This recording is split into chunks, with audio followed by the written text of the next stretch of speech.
All right, guys, we are actually live. You unplug them and plop them in. You heard me, guys? Yeah, that's what. See, on the 800s, there was that option, and you could adjust them. On here, it's just that one. I think it has like the suspension thing, like this, like the suspension thing. Guys. Oh, we're live. We're live. Well, clearly, I know we're live. I mean, I'm waiting for you to take control of your podcast. You're continuing to talk though. Like, okay, I said we're live. Go ahead and start the podcasting, kid. You're continuing to talk about your adjustable headsets. Like, I'm sorry, but anyway, what's up, everybody? Welcome to episode 49 of Planet Xbox. Very happy to announce we got a special guest, G-4-G Media. How are you guys doing? Fresh off the E3 trip?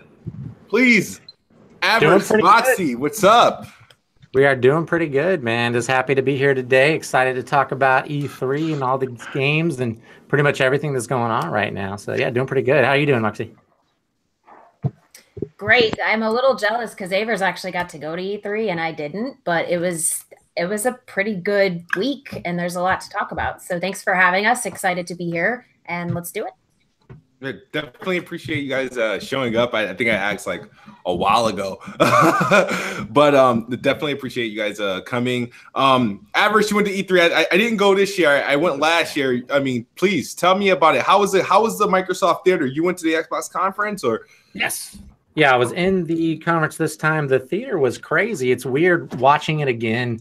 When I got back home, I stayed up till like 5 a.m. watching all the shows again just to kind of see it from that perspective of how we get it when we're at home. And it was like it almost was a different experience because they mute all the cheering and stuff. And being there, yeah, they mute it when it goes to when the video takes over the screen. So you can hear cheering whenever the camera's moving around the theater or whatever. You can hear a little bit, but it doesn't sound as loud as it did there. So it was really kind of strange. It makes it seem like people weren't excited, but they were going insane for everything that was like an announcement, everything that we didn't know about. The crowd just erupted, and there was even like a rumble. You could feel it in your seats. It's almost like being at like a sports game or a stadium or something. So that was incredible. That was one of the best experiences, probably the best experience I had the entire trip over there. And then, getting to play some of the games. I got to play Shadow of the Tomb Raider. Awesome. I think we're going to talk a little bit about like what we thought of as our top 5 a little bit later from the show. So that's definitely in there. Incredible experience. Definitely, if you can make it, do it. I mean, I liked it a lot. So question for you, because one of the big things about it, I remember, and I don't know if you've been there like years prior, but you had E3 and then Microsoft would host like an event in the Galen Center and whatnot. Now, after the show, did you guys all just run to the stage where all the demos were at, or did that like take place later? That took place later. So the way they kind of do it is with, they kind of sectioned it off. And I think they've been doing this for a couple of years with the Xbox FanFest people. Mm-hmm. So they actually got to like play stuff and do stuff like that. And there wasn't very many people that they let in. I think it was only like 400 or something like that. Okay. So that was kind of a different setup for the way they did that. And then like everybody else had to wait to play on the show floor. And then they had games at the theater later on during the week when they opened up the show floor as well. So you could play Forza, you could play Shadow, and then a few other games that were there as well. So yeah, they didn't kind of let you like rush in and do it. That would be cool if they could open it up. I think security is kind of a weird thing. E3 had like metal detectors everywhere, so you had to go through those checkpoints quite a few times. So I don't think they have that freedom yet, but hopefully in the future they do. Now, just before we move on, I want to ask you one more question. Being there live, right? What was like the biggest announcement that had like the crazy reactions, like in person? Halo was ridiculous. Infinite was pretty ridiculous announcements to start off the show. The cheer was huge for that. I'd say that probably took the cake. The surprising one for me was Jump Force, and it wasn't the whole theater. It was like literally just my section of the theater. I was with all the anime kids, I guess. I don't know, for whatever reason, just coincidence. But they just went crazy around me. I was like, what is this? I didn't even know what it was because I don't watch that type of anime anymore. I used to when I was younger, but not anymore. So that was kind of surprising. So I'd say those two, definitely. Awesome. All right. So now just to talk about E3. I mean, we've seen everyone. We saw EA kick off the show. To many people did not like what they had to show. We saw Ubisoft, Bethesda, Sony come in a non-traditional way. I don't think we all as a group got to talk about who won E3 and why. But just if I can just ask, let's start with Moxie. After, I don't know, 3 days of watching, did you see anybody come out as a clear-cut winner? Yeah, I mean, bring on the hate train, but let's all be honest. Microsoft definitely won this year. And Sony basically, honestly, Sony was like, they did their little tiny trailer, and then they were like, all right, let's take a break and let's talk to Sean Layden. And then Sean Layden goes, you know what? I think you guys should be so excited about what you get this year. And they go on with their show. And there was literally nothing we didn't know was coming. All the publishers had their highlights here and there. The publishers get a little bit more tamed every year. Like Sony kind of slowed the hype train on the way in by being like, oh, let's announce a game a day up to E3 so that it's not so much hype. And then everybody kind of went with that. And it's like the only one I feel like showed up and made a big E3 size show was Microsoft this year. I don't know. Fair enough. A lot of people were talking. A lot of people decided to determine what makes a good E3 presentation. So apparently, from what I heard, multi-plats doesn't win you E3. So I heard that a lot. So just to throw that in there, you got any thoughts on that? If there's any truth to that? Oh my God! Every year it's something different. Every year it's like depending on who knows what and who likes who and who we want to win E3 in advance of E3. It's like one year they're like, oh, look at those multiplats. And the next year they're like, nope, it's all about exclusives. And the next year it's like, no, it's hardware. It's all about hardware. It's like, to me, it's whatever you've done to cause a lot of excitement. Like, don't play a game because it's an exclusive game. I play exclusive games. And I play a lot of multiplats. I was really excited for like Tomb Raider and Fallout 76 and Division 2. And those are all like, I didn't sit there and think about those and go, oh, well, Microsoft showed those, but those aren't Microsoft's games specifically. And it's like, here's the thing though, with Microsoft, they actually have something showing in their third-party relationships, which I think is actually a topic that's coming up. Yeah. Where if you can get E3 hype off third party, Microsoft did it because they showed that their relationship with third party is so good that they're putting them on Games Pass, which is something I've predicted for a long time was going to happen. So like, if you're going to use third party to win, that's how you do them. Put, Bethesda Plus they games showed in Dying Light too. That too. A lot of people were hyped about Dying Light 2, and they just randomly showed it. Oops. We lose. I think we lost the Addict. No, we didn't lose him. Oh, okay. No, I'm just muting myself and unmuting myself. Okay. Unless you want to hear the background. So, yeah, that's coming for let you. me mute myself and be quiet. All right. Jez, we watched this together. We watched a couple shows together. And I want to know Bethesda and the Xbox. Yeah. After, seeing them all, like, can you now, looking back on pretty much a week? Yeah. Was there a runaway winner for E3, and who do you pick and why? Well, I think that Microsoft did have the best E3 conference. They, I really like the new layout in the theater that they had set up. I think that, they gave an excellent presentation. I think starting off with starting off with Halo was like definitely like awesome. And then I think Gears 5 looked really good. I definitely think that they brought a lot. They showed a lot at this E3, which, I like how they kind of laid out where they say that they're going to show 50 this, 18 of these, like 18 exclusives, 50 this. But I definitely think that they definitely had a better showing. Sony, on the other hand, I think did almost like conceded where they just basically said, here's the 4 games we're showing.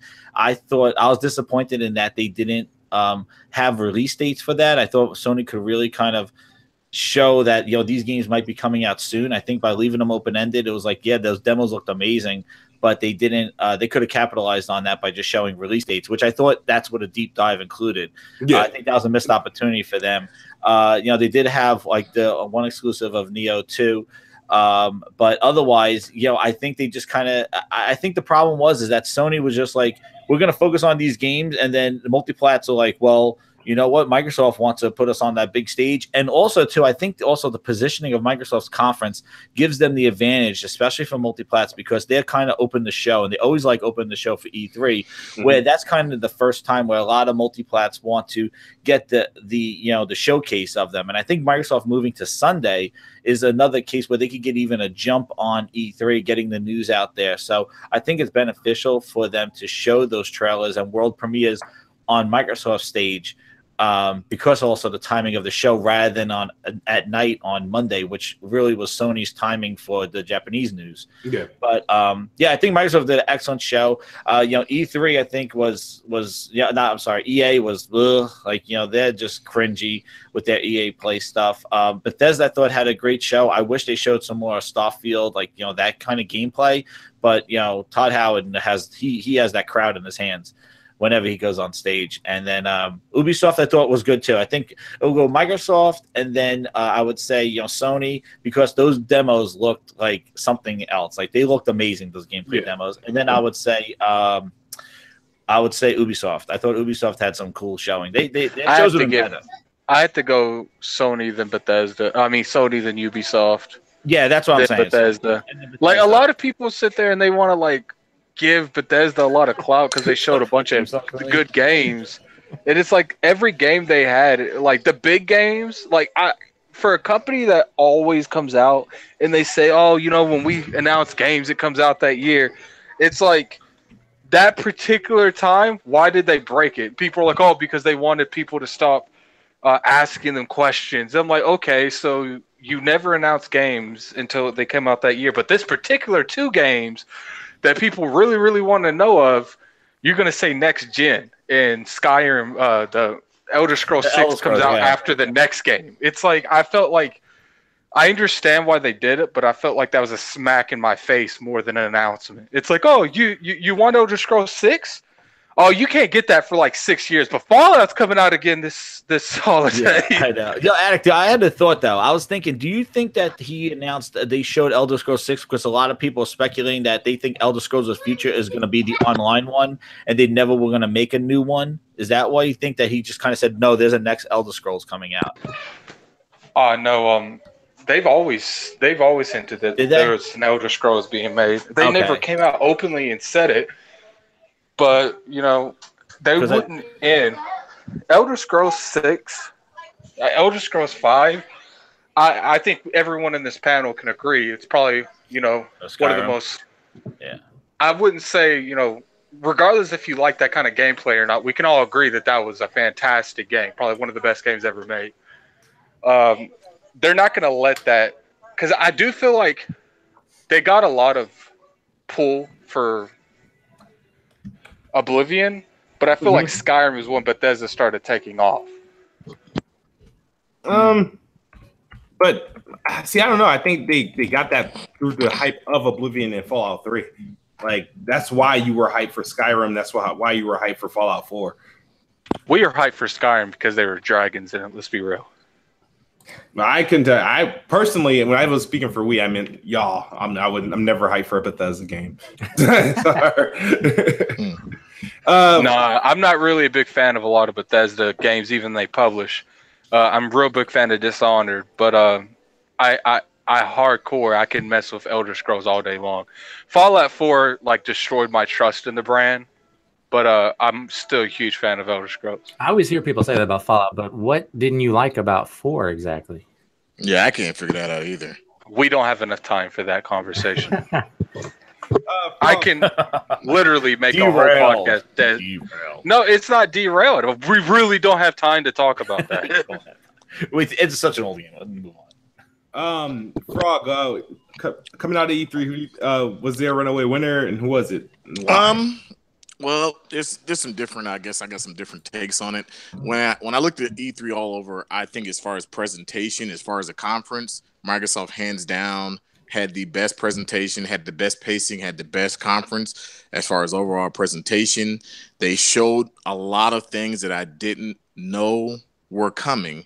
And I'm a multi-plat owner, but I primarily have a system I primarily play on, and it's not Xbox. So the truth is, like, they showed me a lot of games I'm excited that I can get to play on where I play. So that makes good. So hands down, they had the best conference. As far as me owning the Xbox console and having games to play, Gears look really good as far as, like, I think where they're taking that. The story seems like it's going to pull me in more than 4 did, because I'm right at the cusp of beating part 4, and I'm kind of like, this story is just not doing it for me. So in Halo, I'm the biggest Halo fan. That's why I buy Xbox consoles. Hold on, is Gaming Neck trying to say something? Hold on. Okay, I can hear you. I can hear you now. Oh, you can't hear me? Yeah, I can hear you now. I apologize. Okay. Go ahead. I think Gears 5 is I think there's like a lot of people when it comes to certain games like Halo 5.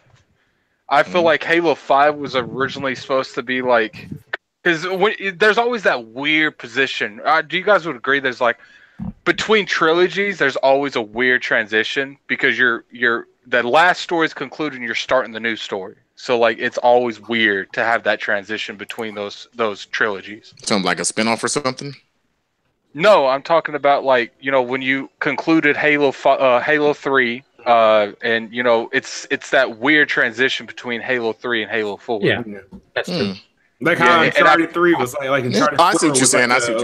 They had to change kind of the story to make Uncharted 4 work. Like, and I feel like from the trilogy standpoint, like Halo 4 seems like it, like weird, like it shouldn't have been ever existed. Like they went from the Didac to like finish that in one game. Like when has anyone ever done that in one game? They fought the same dude at the beginning and killed him at the end.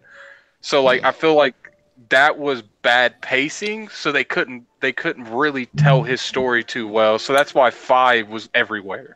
It's been a while since I played 4, but I always felt like they were going to bring him back in some way. Am I the only one that got that? I thought the same thing. Right. I felt the same way. Cortana killed herself to kill him, right? Right. Well, I mean, to be fair, they threw him into a giant beam. I mean, I don't care. This game came out years ago. Everyone in the chat. Why are we talking about Halo 4 again? Gaming Addict brought it up. But I was referring to Gear. I apologize. I feel like that's what this Gears 5 is doing. It's like that. Gears 4 was that weird one between the trilogies, and the game and the story direction was heading towards what Gears 5 is. That's what it looks like. The only problem I have with Gears 5's reveal, sorry to interrupt with Frogs, no, go ahead. But the thing with Gears 5 is that they heard from the audience when we had to play Agent Locke, people want to play as Master Chief. Now they're kind of doing the same thing with Halo 5, where you're not playing as Marcus and his son. It looks like you're playing with Kate and somebody else. Tripped up. Or wait, are you talking about Halo or are you talking about Gears? I'm talking about the problems that they had, the criticism they had with Halo 5, in that you want to play as Master Chief. Mm-hmm. People want to play Gears of War for Marcus Phoenix. They want to play for his son, I guess, his son too. But now they're kind of veering off as you're going to play as Kate. Yes, they can develop that character, but hope they don't fall into the same criticism in that you don't get to play enough Marcus Phoenix. What's the difference of it? Come on, see, this is where it gets ridiculous. It's ridiculous, people complain about Halo. All right, so are people gonna complain that they have to play full time as Ellie? Well, people complained about Halo. I think the difference. What is the difference? Bonnie Ross came out and said the next Halo you will play as Chief because they got so much hate. Well, see, but that's different though. I feel like one game isn't going to get people so attached I feel like to that Gears of persona. War. Here's the thing about Gears of War and reason why Gears of War can do it. You know why Gears of War can do it? Because they didn't really. Gears of War was never always centered around Marcus Phoenix. It was always a co-op experience. So Marcus and Dom. Nobody's always had somebody had to play as Dom. And then when they introduced Judgment, they completely took control of Marcus and Dom out of it, and it was Cole and Baird. And then obviously with Gears 4, you got JD and Kate that you're controlling, and because of Gears 4, they can actually naturally go into Kate without forcing it on you. No, it's interesting. I'm just saying, it could come back to get him that if you're not playing enough Marcus Phoenix, just like the complaints with Halo. Like people want to play those franchises to play, the premier characters. That's what I'm saying. People might criticize that. I don't know what the balance is between the two of them. Like if it's just Kate's journey, it's definitely interesting where they're going. It's like Marcus Phoenix play multiplayer. Really? So they're not. Oh, okay. I didn't know it was balanced. I hope I hope this game is such a venture because I want to see it. The thing is, I'm curious to see if this game will even have co-op. No, it's gonna have co-op. No, you know why? It's just the way that that little thing that they're sliding on the ice with, that little boat, like no, Gears 5 is gonna have co-op. Yeah, it's definitely. It was built on that. You know why? Because I had a dream at Gears 5 before it was revealed that you. Oh my God! Let's not go. No, you would be going through a part of the game, right? We're not having this conversation. But I thought it would be like JD or something like that. I figured like somebody would be like shot and they couldn't like move, and you would have to go through like this part of the game carrying like. I figured it would have been Dell, since he's more vulnerable, that you'd be JD dragging him and you're like shooting him. I thought they would take that traditional Gears co-op experience out and like try to completely like make it more of a what's the word I'm looking for? Damn. Like when I seen a trailer of Gears 5, I thought it would be more of a action adventure experience rather than a corridor or a shooter. It seems more open. I don't know, but it is a little more, from the video. I mean, I guess when I go back to the conferences, like I was saying, like I know I brought the whole Gears thing up. I think that back to what I was saying, like Microsoft's presentation was bar none the best. They had the best conference out of everybody there, and then I would say it would be a toss up between Ubisoft and Sony as far as presentation. As far as surprises, I think that on Microsoft's stage, they brought a lot of games that we didn't know were coming, a lot of surprises that didn't get leaked. And that really made me smile because there's a lot of things that I want to play. I think as a person, if you're a primary Xbox owner, I think this is a great moment for people who primarily play on Xbox because they announced studios they bought. They announced, even if they weren't exclusive games, they announced games on their stage. They say, look, these are games that are coming, and some of them we have some deals with. I think it's cool. PlayStation showed very amazing technical masterpieces. I mean, we can't deny that. Everything that Sony showed was amazing, and I want to play everything. And I would say probably Ubisoft, they had a good pacing conference. Bethesda showed games I want to play, but their conference was not that great. And then EA was just blah. Yeah, like Rage look good. I'm a day one Fallout fan. So I think overall E3 this year, and I know a lot of people don't want to hear this answer. I think E3 this year was really the gamers won the most because we saw so many good games this year. But if I had to give it to a conference, it's definitely Microsoft's Xbox conference. This is the 1 year I can say since the Xbox One and the PS4 have launched. I can actually say I honestly think that Microsoft, this is the best conference I've ever seen them do.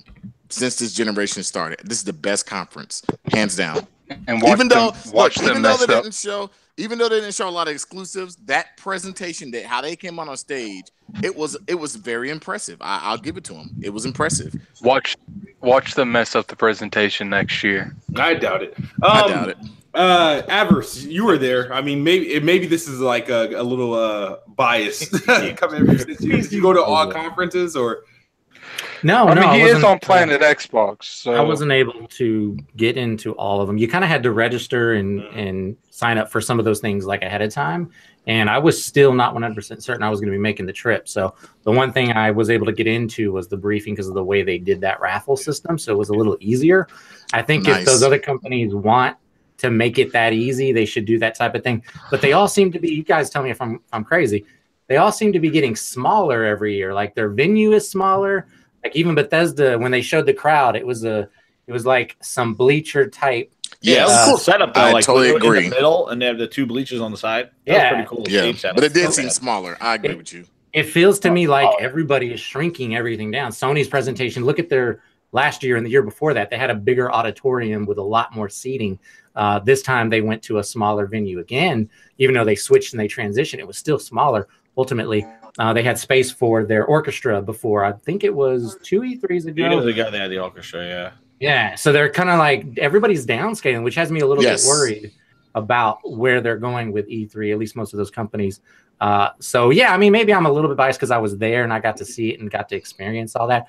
But like I said, rewatching everything, I rewatched everything that I could, and I felt the same way rewatching it though. Well, I wanted to ask you how was the setup? Because I know they had a mixer booth on the show floor, and they had to go across the street to their theater. How was that set up this year than last year? Well, I didn't go to last year, but last year they put way more into the mixer presentation. If you remember, it was like 4 days in a row. It was like Monday through Thursday, I think. Yeah. And there were several hours that they were on every single day. So they were on Mixer every single day. But every time I walked by the booth, it was like a little setup. It wasn't as big as it was in previous years. Yeah. And it seemed like the same three people were talking every single time I walked by. So it was weird. It was like, who are these people? I didn't even know who some of them were because I hadn't seen them before. I guess they're on Mixer all the time. So that was a little disjointed, having to go back and forth, go down the street to kind of get there. I guess it's the same street technically. Yeah, it would have been cool if they could have set up another room for Mixer in their own theater. That would probably make a little bit more sense for their future presentation. So yeah, that was a little awkward, but I mean, ultimately it was still pretty fun. Yeah, because it could have been cool if they had Mixer on the stage and people could sit in the audience and watch kind of on Mixer and then have the booth back at E3. But I know they switched it this year. That's what I thought. A bill I owe Moxie and Avarice. This is from Cyrus Burke. He says, "I'm late, but I don't give a F. What's up, everyone? Shout out to the panel and my good gaming friends, Avarice from G-4-G. Y'all show everyone some love. 2 fire emojis." And then Cyrus Burke again, and Moxie. I don't know how the hell I didn't see you. How do you not see me? How do you miss me? That's hilarious. But my bad. Go ahead, Avarice. Oh no, that's pretty much it. I'm done with that. Okay. Who didn't I ask? And then Addict, he must have got dropped out. You guys know, if you follow me on Twitter and YouTube, I thought Xbox won for obvious reasons. I thought it was the conference that shocked me the most. I had more wow moments out of that conference. There was a lot of things that were announced that I weren't expecting, and I feel like E3, if you have shock value, breaking news, headlines coming out of your show, I think that's a testament. And a lot of people point out, oh, multi-class. There's some multi-class that were revealed that I didn't think would land on the Xbox platform. It's like some announcements were just as big as GTA landing on Xbox for the first time, or Final Fantasy landing on Xbox for the first time. So those were big multi-plat announcements that kind of like that had everybody like, oh my god, like Kingdom Hearts and Jump Force and Nier coming out, and then the biggest of the announcements is just them securing their future with those studios. Moxie, I wanted to ask you about that because I've been watching you guys' show. I don't want to say since you guys started. I highly doubt it since you were excited, but a lot this year, earlier in the year. I like how you guys break down things, especially when it comes to like Xbox and financial and trying to behind the scenes of like the marketing and stuff like that. What does like the purchase, these acquisitions like mean? Like what did you guys take from this when you heard about them, when they were revealed, and what was like that initial reaction? That's what Microsoft is good at. Like the business deal side of gaming is what Microsoft is good at. So I can't say honestly that I was like really surprised that is what they're doing. I was super surprised that they had 5 different basically purchases or takeovers all in the same conference. Like I basically said that they showed anyone who was talking about not having enough first parties or not having enough exclusives on the way or whatever, that completely shut that. From a business perspective, that's the best way they could use their money. But I figured that was the next phase of what they were working on. That makes sense with what they're working on right now. All right. Yeah, I mean, by the way, we do those same breakdowns for Sony that you were referencing. It's just Sony, the way they present their information is very tailored, and it's usually right around the time of earnings call. quarterly. And it's really hard to tell exactly what's going on with Sony's numbers. Yeah, it is. We would definitely do that more if we could get more information from all three platform holders. But it kind of just comes the way it comes, and then we go 6, 8, 9 months sometimes without getting a good dose of it to be able to cover any of that stuff and try to break down some of those numbers and figure out what's going on behind the scenes that they're not talking about, because they only give you the information they really want you to know. Both Microsoft and Sony, they only present certain things and then they don't talk about other things for a long time. Yeah. So we're always trying to figure out what's going on there. But yeah, thank you for saying that. And by the way, you said earlier about getting us on. We had taken a break a little bit from I saw Twitter. What the hell for a couple of months there. Yeah, we were focused on some other things that we've got going on. We both have different projects that we're working on, but we're definitely back. And thank you again for having us on tonight. Anytime. Like I said, it's a pleasure. Like I said, I've been watching the live show and then the longer show you guys do. I think that's like pre-recorded, which I think is pretty awesome. All right, so a couple things that other than like the E3 stuff, there was one thing that's going on now that's really getting people either upset but there's a lot of like headlines coming about it. It was one of the things that helped close the Xbox show was like the Gears announcements, and we have the Gears Pop for Android, Gears 5, which I'm looking forward to, and then there's Gears I say it wrong. Tactics, the turn-based strategy game that's coming out exclusively for PC, and everybody's like on YouTube losing their shit. And I apologize, my eyes is like burning. Need the eye drop. Who wants to take a crack at that? Like, what are your thoughts? I was gonna say I don't. The Gears Pop, it's whatever. I don't really play on my phone. My phone is my phone. The Gears 5, I'll Game Pass it, and then I'm just being serious. Like I'm at a point. Yeah, I'm at a point now. I'm not buying any more Xbox games. The Game Pass is the Game Pass for everything. Yeah. I know our primary play, so it's just cheaper for me to Game Pass on Xbox. And then as far as the Gears PC Tactics, like the fact that it's only on PC, I guess maybe I'm kind of like, huh? And my only thought is maybe that game won't come on for a while, and maybe that's their next gen kind of a title. Maybe they're saving it. I don't know why. That thing comes out earlier, 2019. Yeah, because I'm like they can always scale it back, but maybe they're also looking to say, well, maybe they looked and they said these RTS games are kind of like RTS games that we've been making, like the Halo games. They don't sell well. So even if we did put it there, nobody's really going to play this. I don't know why they did that. I don't see why it wouldn't come. I don't know why it's PC exclusive. Who knows why? Am I interested to play it? I guess I would try it if it was Game Pass, but I could really care less if it does come to Game Pass or not. That's just me being me. Well, you remember Phil mentioned in an interview that there were going to be certain things that were exclusive to individual platforms. So he's kind of delivering, finally, after a couple of years, he's finally delivering on at least that part going to PC exclusively. Yeah, we're the Xbox exclusives though. That was my rant yesterday. It was like, so I ranted yesterday, and go check out what grinds my gears channel. Smootho spit out his water. So yeah, the thing is, all right. I want to preface this. This has nothing to do with whether you like those type of games or not. But it muddies the message that Phil has been speaking of for the last 3 years of players should play everywhere. Your game should be everywhere. That's true.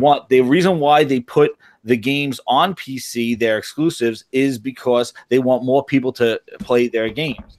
So I don't understand the logic of just putting a Gears Tactics, which Gears of War has originated on Xbox. That is, your core console owner definitely likes that franchise. And to kind of not put it there and just put it on PC, it makes me kind of go, okay, I understand you're making another console, you're involved in this, like you're in gaming, you're back. That was the whole message of the conference. But then you kind of end it with like, oh yeah, well here's a PC exclusive in front of people, all in the crowd wearing Xbox and Xbox this and the Xbox sign behind you. And I know Xbox is not the console to them anymore, it's the platform, but still it's like a slap in the face going, yeah, well here's a Gears Tactics game that we're only putting on PC. Good night, everybody. Not even saying like on Windows 10 and Xbox or coming later to Xbox. It just makes no sense to the message, and it kind of makes me just drives me crazy because this roller coaster of a ride of promises and, you know, oh, we're putting VR on the Project Scorpio. Nope, now we're not even VR. Oh, Kinect is our future. Nope, Kinect is not the future. Like, games should be everywhere. Oh, no Xbox, you can't get that. It just makes no sense. You have a gaming platform. You want to reach the customer at the TV. So why wouldn't you just put that game on there? In addition, they spent about 2 years talking about UWP and third party put the game overnight. They rendered the game on UWP from PC to Xbox. Overnight, we did it. It's amazing.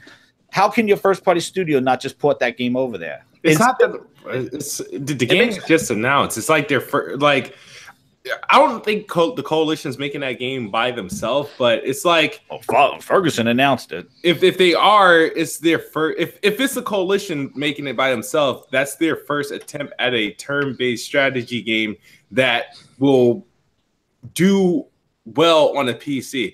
Why not let that game on a PC? They know, they have the numbers. They know what XCOM did on consoles. They know what Halo Wars did.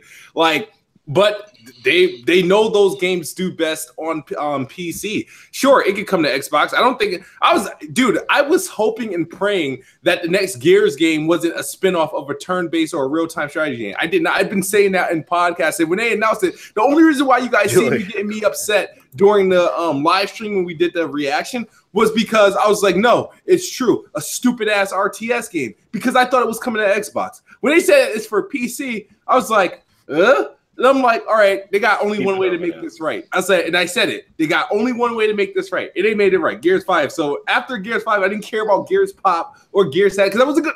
I don't know, but apparently everybody wants Gears, the Gears strategy game. Well, I'm going to say something with Gears with XCOM 2. It got an 87 on Metacritic. It was the 15th best Xbox One game of 2016. It was number 40 of most. You know how much they sold? I don't know. Do you know how many Xboxes they sold? Nobody knows any sales numbers. Oh, we know that. No, now. I'm talking about the sales between both consoles, the combined sales. XCOM 2 sold like shit on consoles, like shit.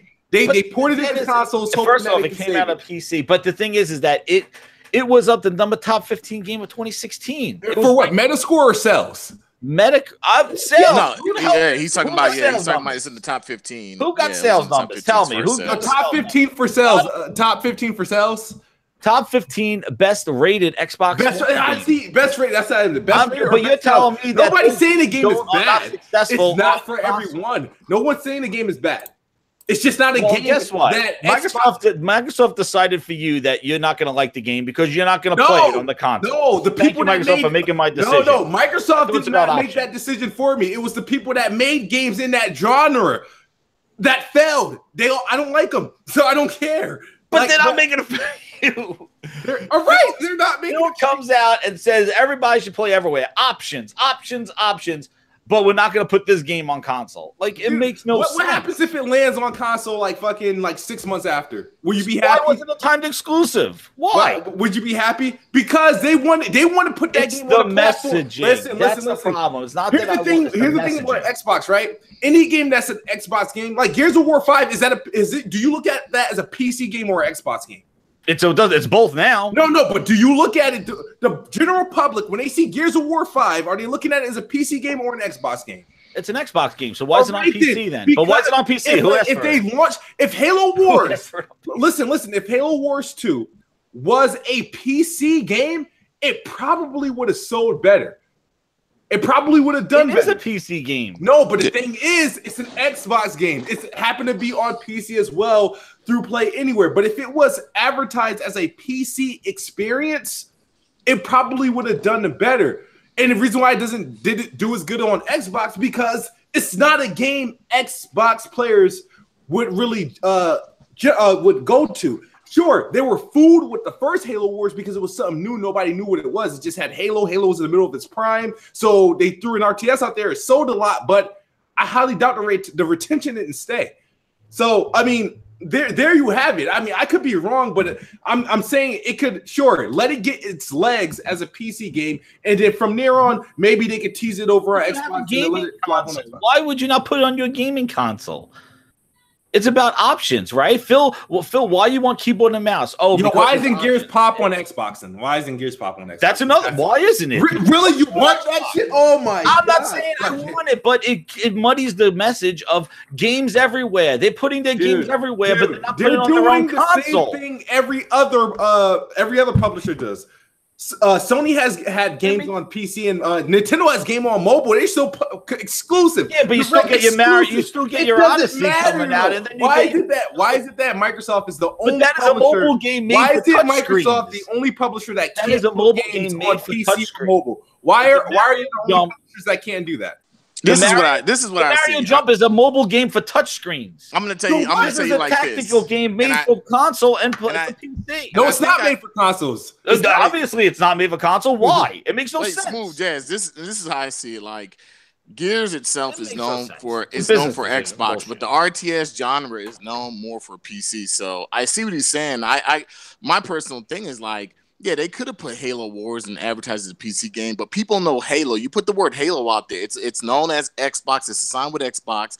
It doesn't matter if it's coming on PC. I don't think it's going to sell better just because it's on PC. No, the RTS genre itself. Right, the RTS genre may sell better on PC, but the fact that it's a Halo name, it's going to be synonymous with Xbox. So what happens if it comes out? It comes out on fire. If you put out a game and if it's exclusive for PC and you're marketing it to that crowd, if it's harder to market an Xbox they're marketing game to the Windows and try to get PC. They're marketing to Steam. They're not marketing Steam. They're marketing to the Windows 10 store crowd. So that's not a very hungry group. Anybody who has a gaming rig is in the running for this, whether it's Steam or not, dude.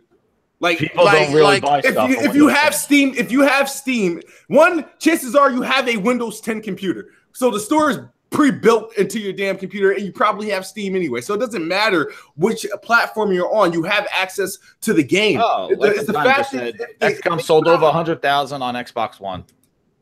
Yeah, in the first week, so Microsoft compares themselves to 60,000. Yeah, in the first week it sold. I want to say it sold on the PlayStation. It sold like 60,000 within the first week. So I don't know what the overall sales are. The overall is horrendous. But matter of fact, I gotta pay a bill, and I hope this dude is like. I hope these aren't multiples. But Take Shishum. Oh shit, I can't say your name. Take Shil Nazuma. He says I felt PC gamers have the most of other games. Wait. He says I felt PC gamers had the most of the other games are going to Steam, Uplay, Origin, or even Win 10 Store. Your thoughts? How many times did he say that? My bad, dude. Oh damn, he's saying a lot.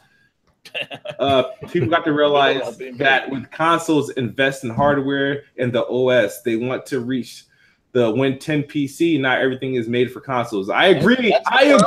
Sir. Their priority is Windows 10. So how's Phil go up there and talk about Xbox? Their priority is that's my conclusion. Why do you do it?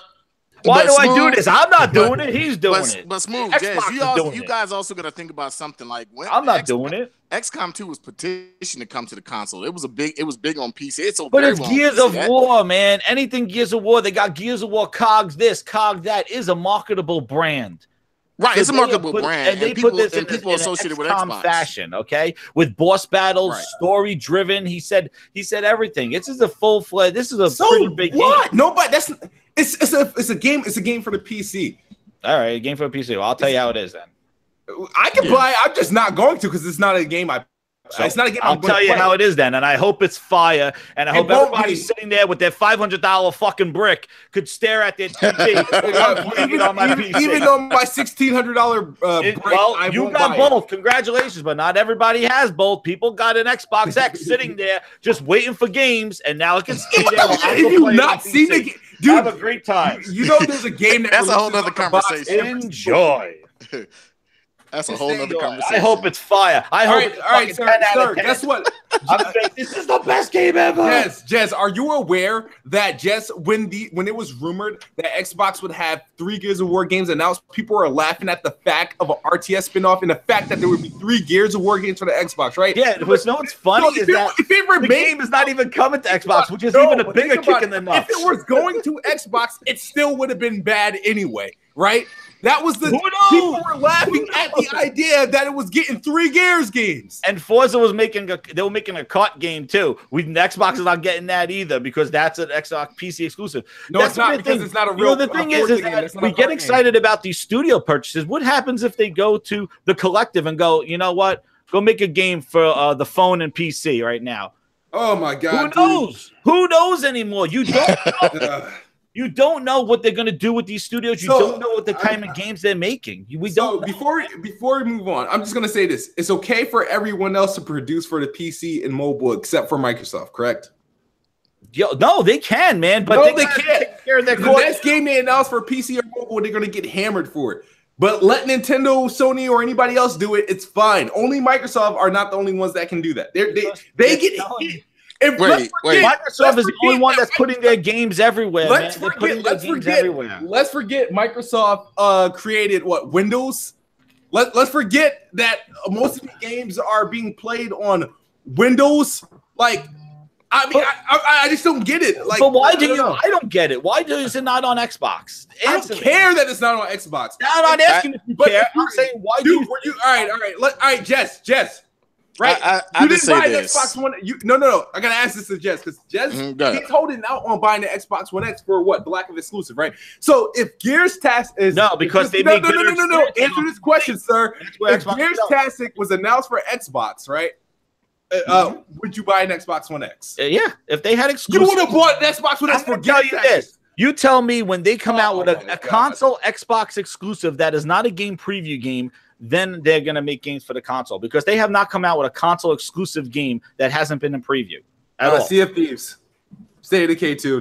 Those are they're the PC Xbox games. I'm talking about just an Xbox console. So also they need to come out with a game that's done for the hardware that you purchased, for the 6 teraflops, for the Hovis method, for all that stuff. Make a game for the console exclusive to the console. Well, actually, if you haven't been paying, where are they?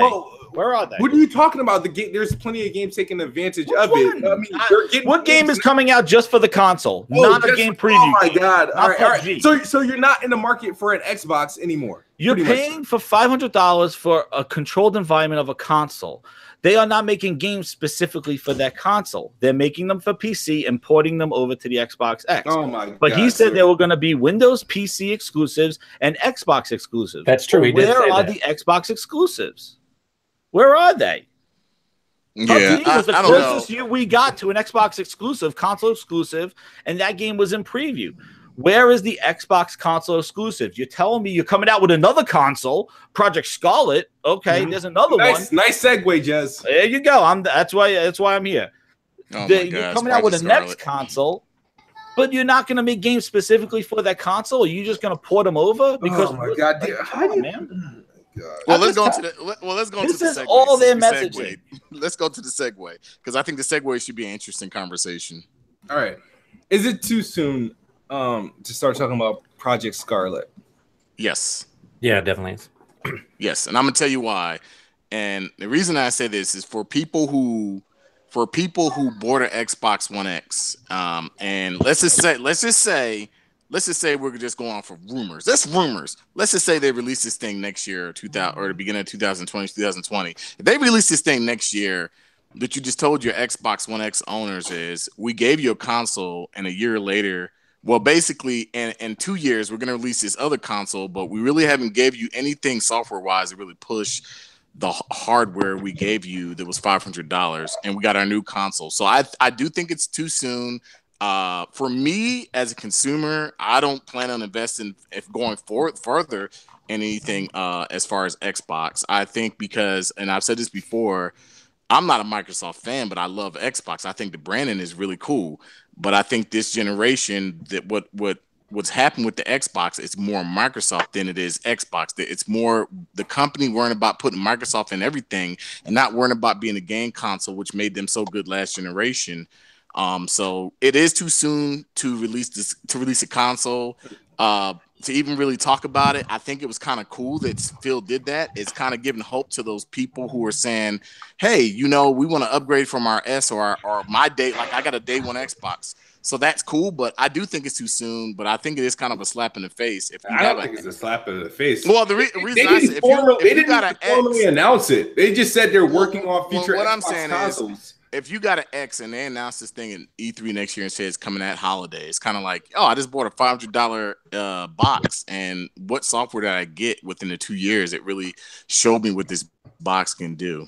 You know, I don't see. You know, we already we already know this generation is done. I mean, so just out of curiosity, you've been preaching on this podcast that you think the Xbox is there's going to be like no generation, so it wouldn't matter. No, I don't think it's going to be. I don't think. Can you guys hear me? Yeah, we can hear you. Yeah, we can hear you. Yeah, I agree. I don't think there's going to be generation, but and so going into the next generation, it's good for them because it builds their user base. It says, oh, we already got 40 million now, so look, our user base is continuing from that. So that sounds good in theory, but me personally, I don't plan on going forward with the Xbox brand. In your own explanation, if they do forward compat.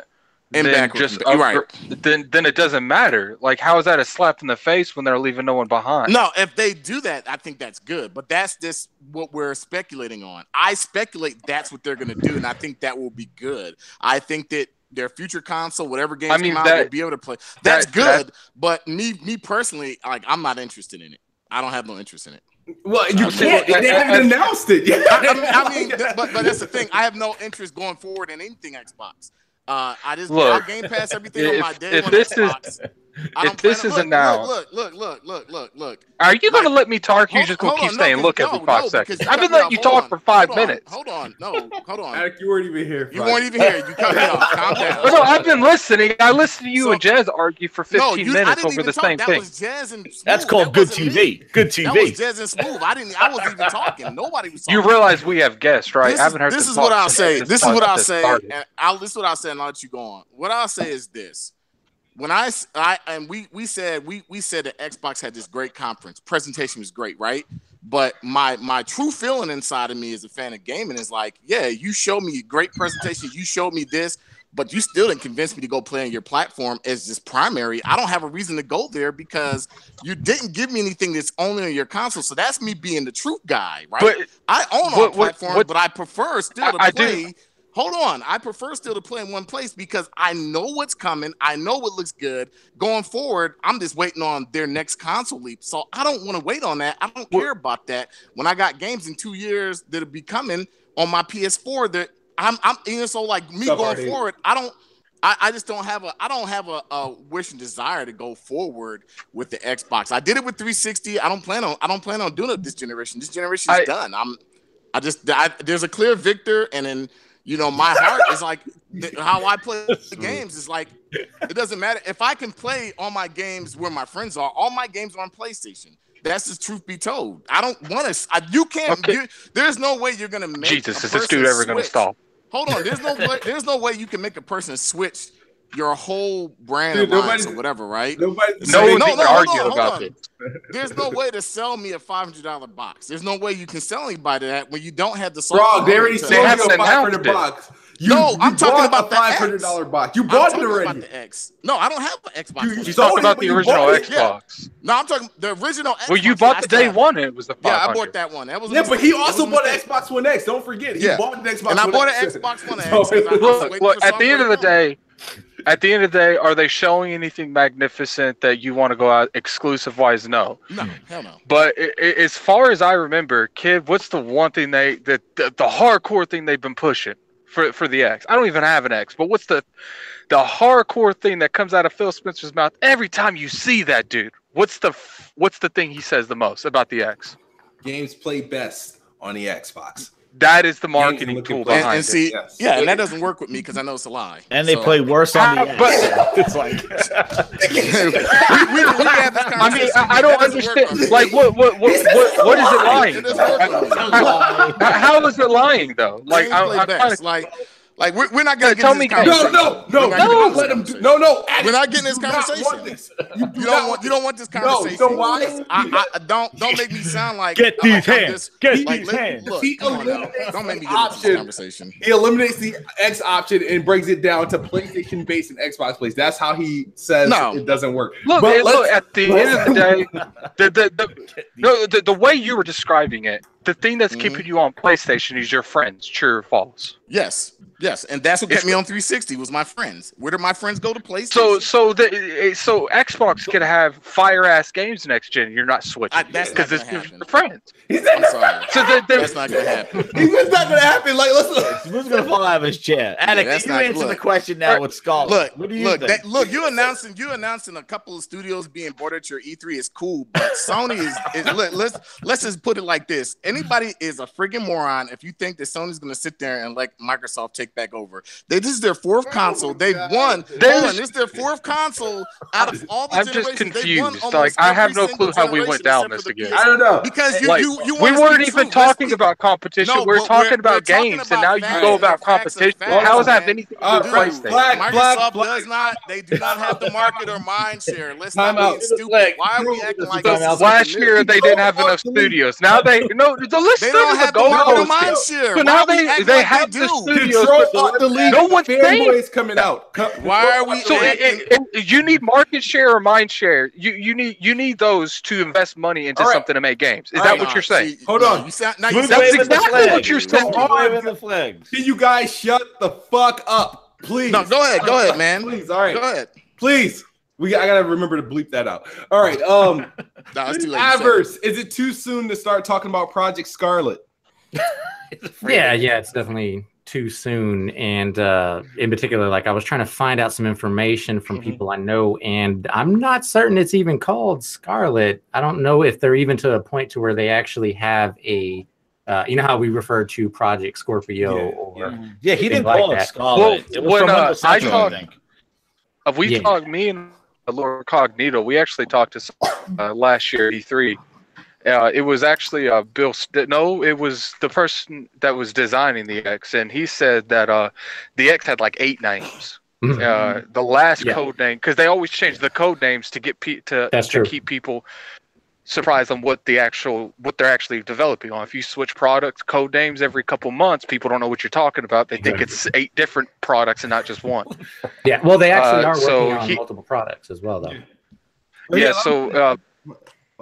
It's like I said. I apologize. You can finish what you're saying. No, definitely. No, you're right. That's definitely a part of that as well. But yes, so it's. I mean, we still have enough.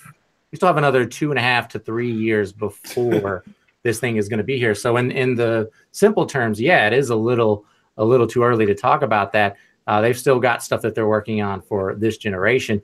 But on the flip side of that, you have Bethesda saying that 2 of their games are pretty likely going to be next gen games. There might be some iteration that comes to the X or the Pro that we get to see here, but it's pretty much, we're already moving in that direction. CD Projekt Red with Cyberpunk. If you take a look at that game, from what I've heard from people that were behind the closed doors, they're saying it's not really even possible on base hardware that we have right now. So that's essentially next I think that's going to be launch title. Yeah, I definitely feel like that too. But I think the X can run a downscaled version of it. Yeah, these games are flexible to run those things. I think these games are like gonna be modified for the gen. At the end of the day, Scarlet coming out, even if that comes out in 2019, that is bad. I do see that as bad on a consumer standpoint because you did put all this money into it. But at the end of the day, they're not forcing you to buy these products day one. No. I think it's best, especially stuff like that. I mean, remember with the Xbox One and the 360? It was like, 2 years before games were truly made for the Xbox One and the PS4? So, I mean, I don't think that's going to... And I do understand, like, let's be real here. If Xbox drops their console next year, what are the odds that PlayStation do too? It's not coming next year. It's definitely not. I mean, I'm going by what this conversation was earlier. Okay. No, okay, continue. No, I was saying the conversation is it too soon to start talking about it? And then no, it's not. Yeah, that's what. Yeah, I don't think it's too soon to speculate on what they're doing. Well, I mean, Phil Spencer went out there and announced that they were working on his Giant Bomb interview. He basically said, "I'm being transparent to let them know that I didn't like the people who made the X. Like, we didn't just like fire them. Like, those people are obviously working on the next iteration of the hardware. Yeah. So he just said we're working on the next iteration of hardware. I think the issue is the way the media and everybody ran with it, going Xbox is next Xbox is announced, and everybody ran with that kind of. I mean, like, and that kind of was, I think, again, where the message was kind of construed, because he just said, obviously we're making the next Xbox, and then everybody's like, they announced the next Xbox. Yeah.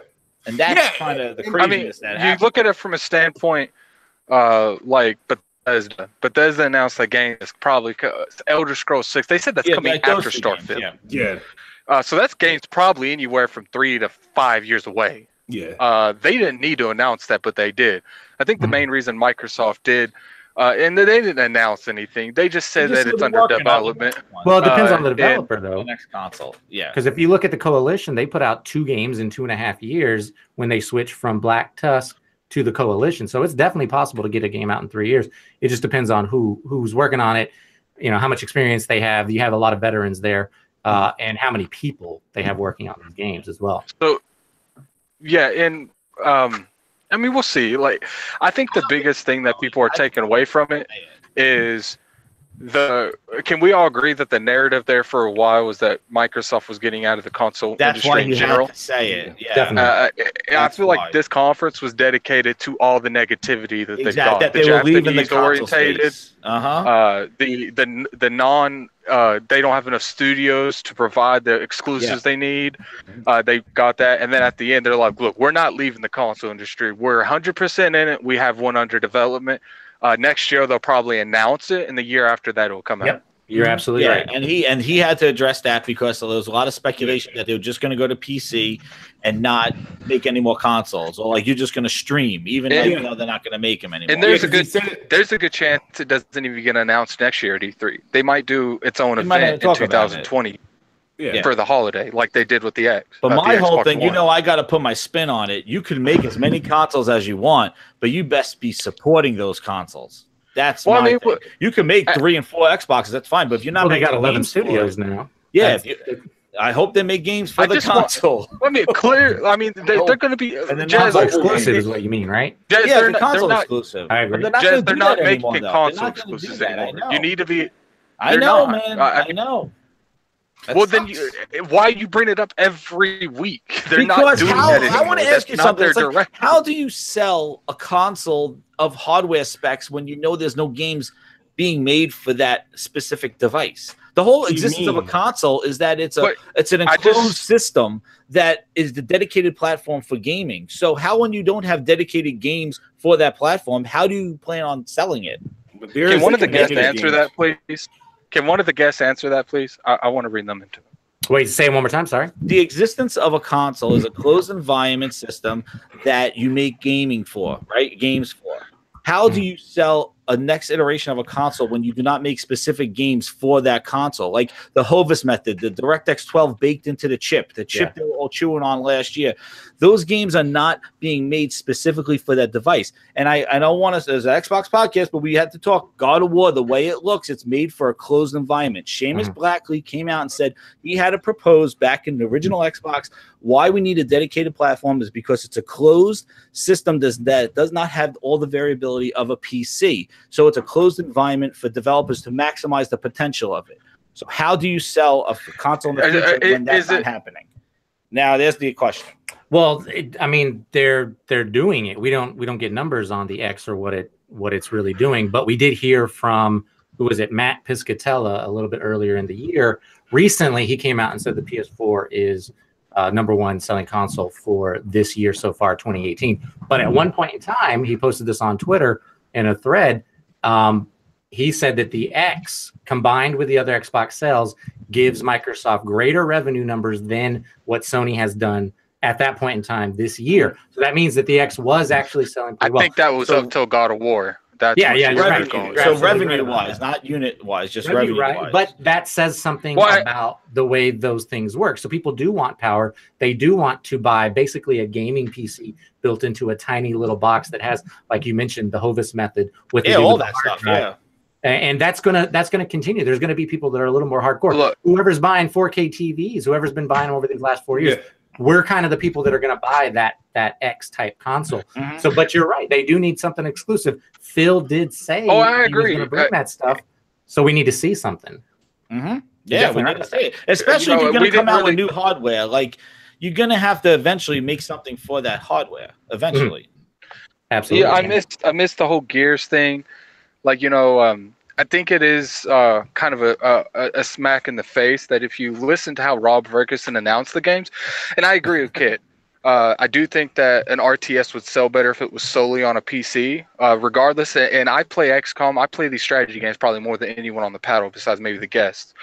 But I think it's a smack in the face how Rob Ferguson announced them. He said, we got one for every platform, which he failed to say is we got one for mobile, one for PC, and one for Xbox and PC. And PC, yeah.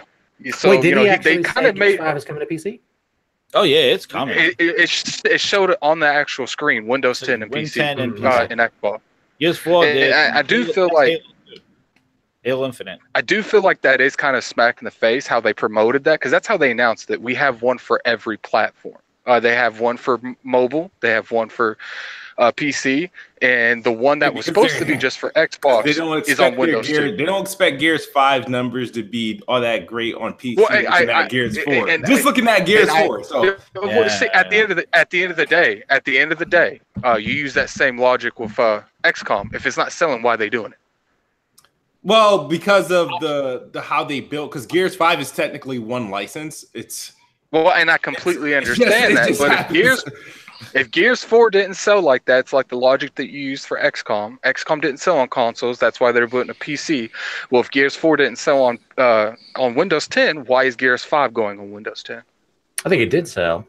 No, they actually had to merge them with the social because there wasn't enough people. There's a difference between a game not selling and it dying.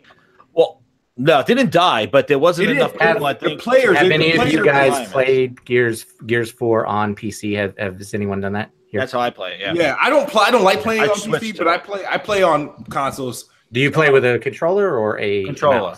Controller. Yeah, because when you play with a mouse, it's like, say you're trying to fire a gun. The recoil is going all over the place, and you can't. Yeah, I don't play mouse and keyboard. I use controller. I basically use my PC as an Xbox. That proves, I think, that they have some issues with Gears being on PC. That's kind of why they had to blend. Those two.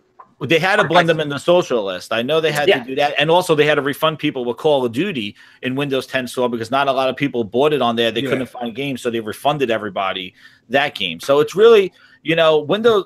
They're putting all the big franchises on the con, and but at the end of the day, what's unfair is like you can't no offense, kid, but you can't use a genre that like just because it doesn't do good on that platform, not put it on that platform. Would you guys all admit that the primary way you play on PC is keyboard and mouse? Yeah, I would agree with that. I don't. Would that be a fair assumption? For most gamers, yes. Is keyboard and mouse like a Forza-friendly game?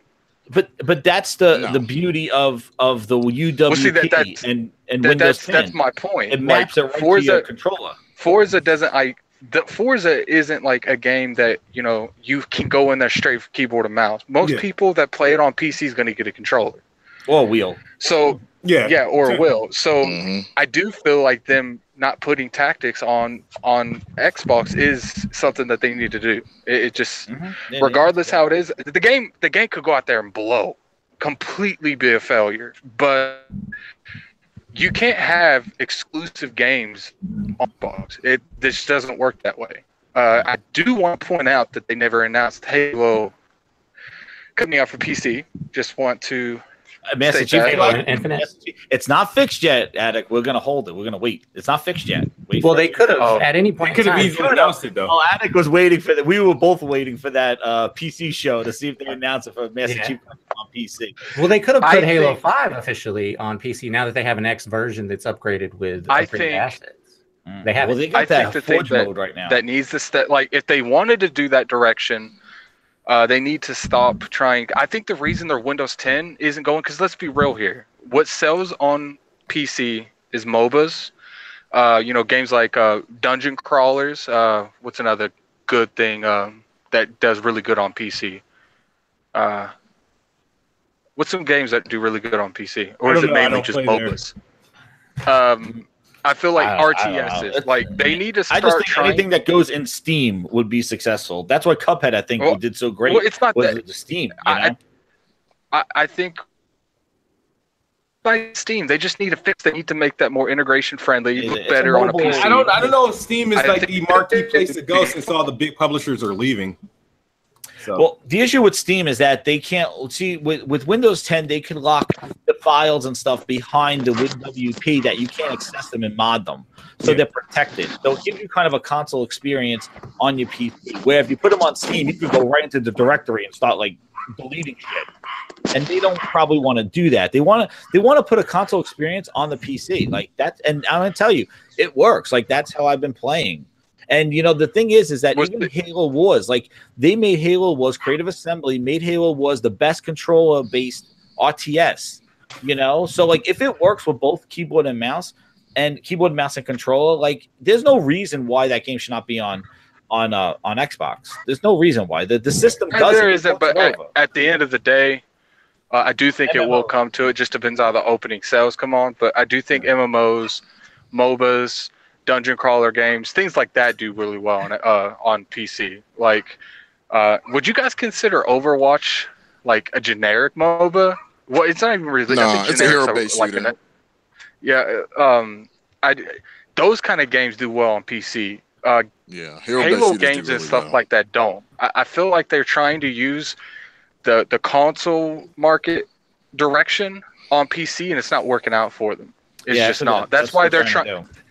That's why they're making these RTSs exclusive, because they're trying to give that marketplace more of an incentive of people buying. It's like, we got Gears. It's the Gears from Xbox, but it's an RTS, stuff that you guys do play. What's interesting too is at the end of my rant yesterday, I looked up and I was looking at the install base of Windows 10, and it, like they said a couple of years ago, it was like 300 million. Yeah, like, install base of Windows 10. You're thinking about, okay, if Xbox is at 39 million and your Windows 10 install base is at 300 million, or maybe even more than that, like, that's the reason why I think. And also, you're absolutely right. Maybe they didn't want to do this in a Game Pass. Like, it avoids going into Game Pass by them just putting this on PC and not on Xbox Game Pass. Because if they put it on both, the expectation is any first-party studio game coming out would be Game Pass. So this saves them from putting Gears Tactics in Game Pass, and they're targeting a 300 million and over 300 million install base, which shows that's where the money is for them, Windows PC. And it's just hard. Mm-hmm. It's just confusing. It's like, well, then how can you keep telling us that Xbox is here to stay? Xbox is because they keep making it. Like, they understand that they don't have to get like, you don't like. I don't understand why there's this.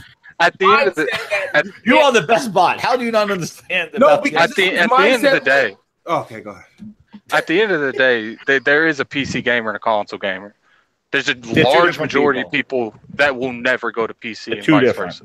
Right. And I think that imagine all the years that they haven't been releasing these games day one with Xbox, how much money Microsoft's been losing because they've had that reach, but they haven't been doing it. Satya.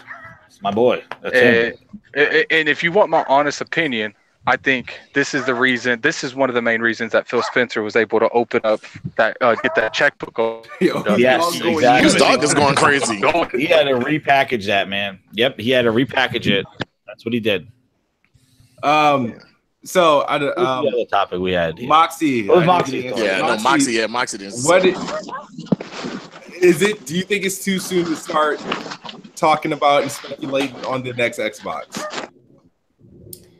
It definitely is. It's not, you can take that as any official announcement for one thing. I think that's people trying to leak it. And if that's the case, it's like they've been saying since the launch that they're working on their next one, because Microsoft is trying to claim that little corner of the market for themselves. They're like, we constantly have the next console coming because we have the money to invest into that. And that's like our thing.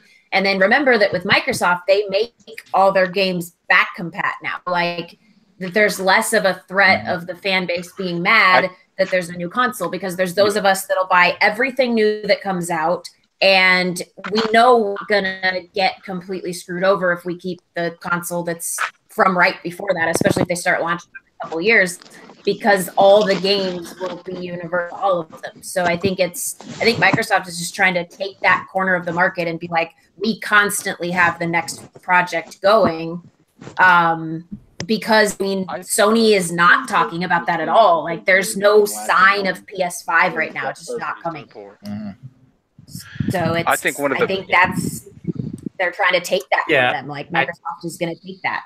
I definitely agree with what she's saying, and I also think that they're I've said this before, they're trying to put out a message to their competitors. She mentioned Sony. We've talked to some people that looked at the financial structure of where Sony is right now, with them reducing the size of everything. They're continuing to cut the fat. They have a bunch of CFOs. Essentially, they have 3 CFO type personalities running the entire company right now. So that's a really interesting thing when you get 3 of those types of people. Those people want to close the purse strings. They want to shut down on big R&D investments, things that are risky. So to us, to Moxie and I, what we're seeing in the people that we talk to that are actually running these types of companies, we're seeing that Sony doesn't look like they're jumping all in on a PS5. We don't see any evidence of an increase in R&D to that degree right now. But I think Microsoft, when Phil comes out and says that at E3, he's also speaking to his other competitors, Apple, Alphabet Company, Google, and that's Amazon. That's what a lot of people forget. Microsoft's biggest competitors are them, not Sony. Absolutely, yeah. Yeah, you see, Amazon released that Cube with the friggin' voice with Alexa built into it. Like that's basically like the Kinect Xbox. Like it's crazy. Like Amazon released that thing. Amazon's gonna probably go into gaming. I think so. And I think what they're saying is, look, our entire company is behind us. They talked about AI. They talked about Microsoft AI.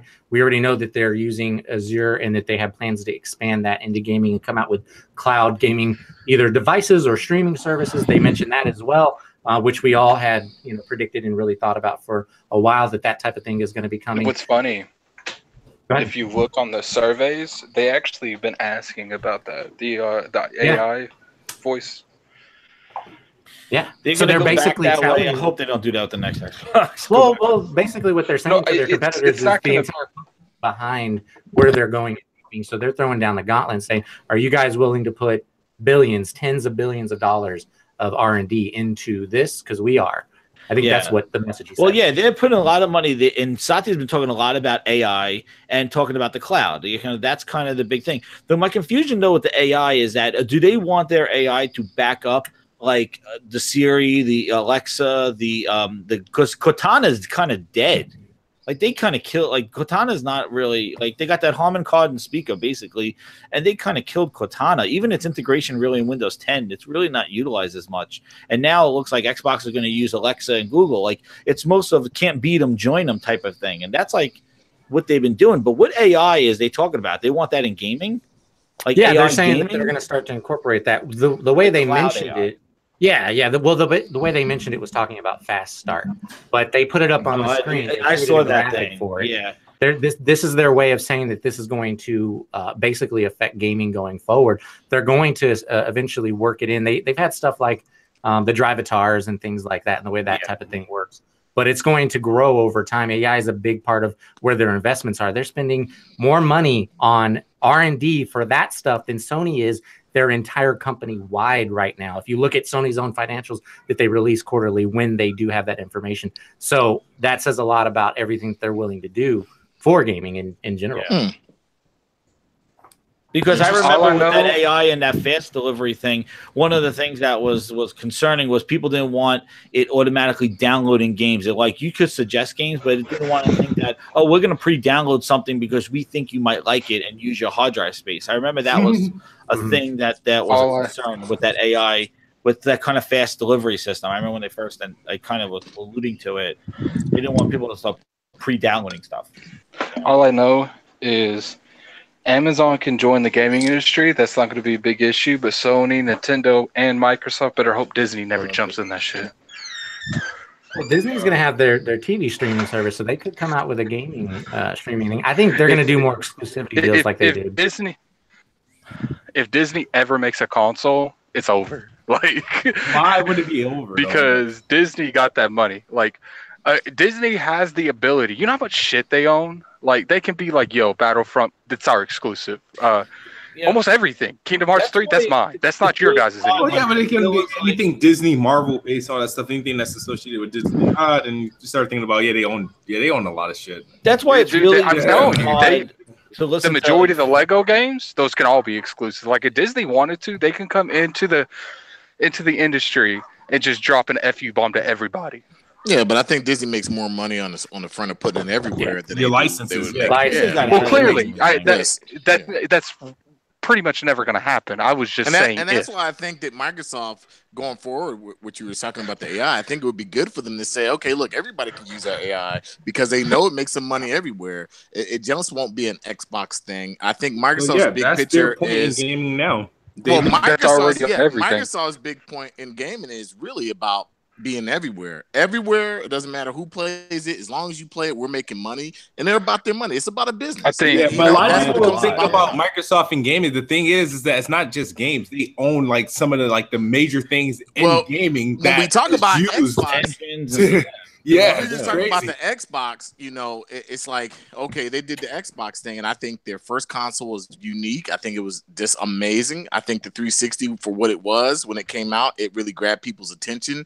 But I think Microsoft has always been good at the business deals with the software side, and I think that when they go out there and they buy things and they say, look, we can be everywhere, that's great for them. Would it hurt the industry if the Xbox brand left? I think it would, because the Xbox brand itself is synonymous. But as far as Microsoft saying, well, we got this AI here, we got these servers here, they're gonna make money hand over fist whether they leave the industry or not. As far as the Xbox brand, they can keep the Xbox brand alive somewhere else. I think the industry would be devastated if Xbox left it. I think, because I don't think it would take years for someone to be able to put up their brand as much as Xbox is built up in the gaming industry. I agree with that, because they got money. Point, you're going to have a Sony dictate everything. Let's be real here. If Xbox is gone, Sony ain't doing shit. They ain't doing nothing. Like, no. I feel like one of the big things that drives this industry is the competition. It's the reason the internet became as well as it was.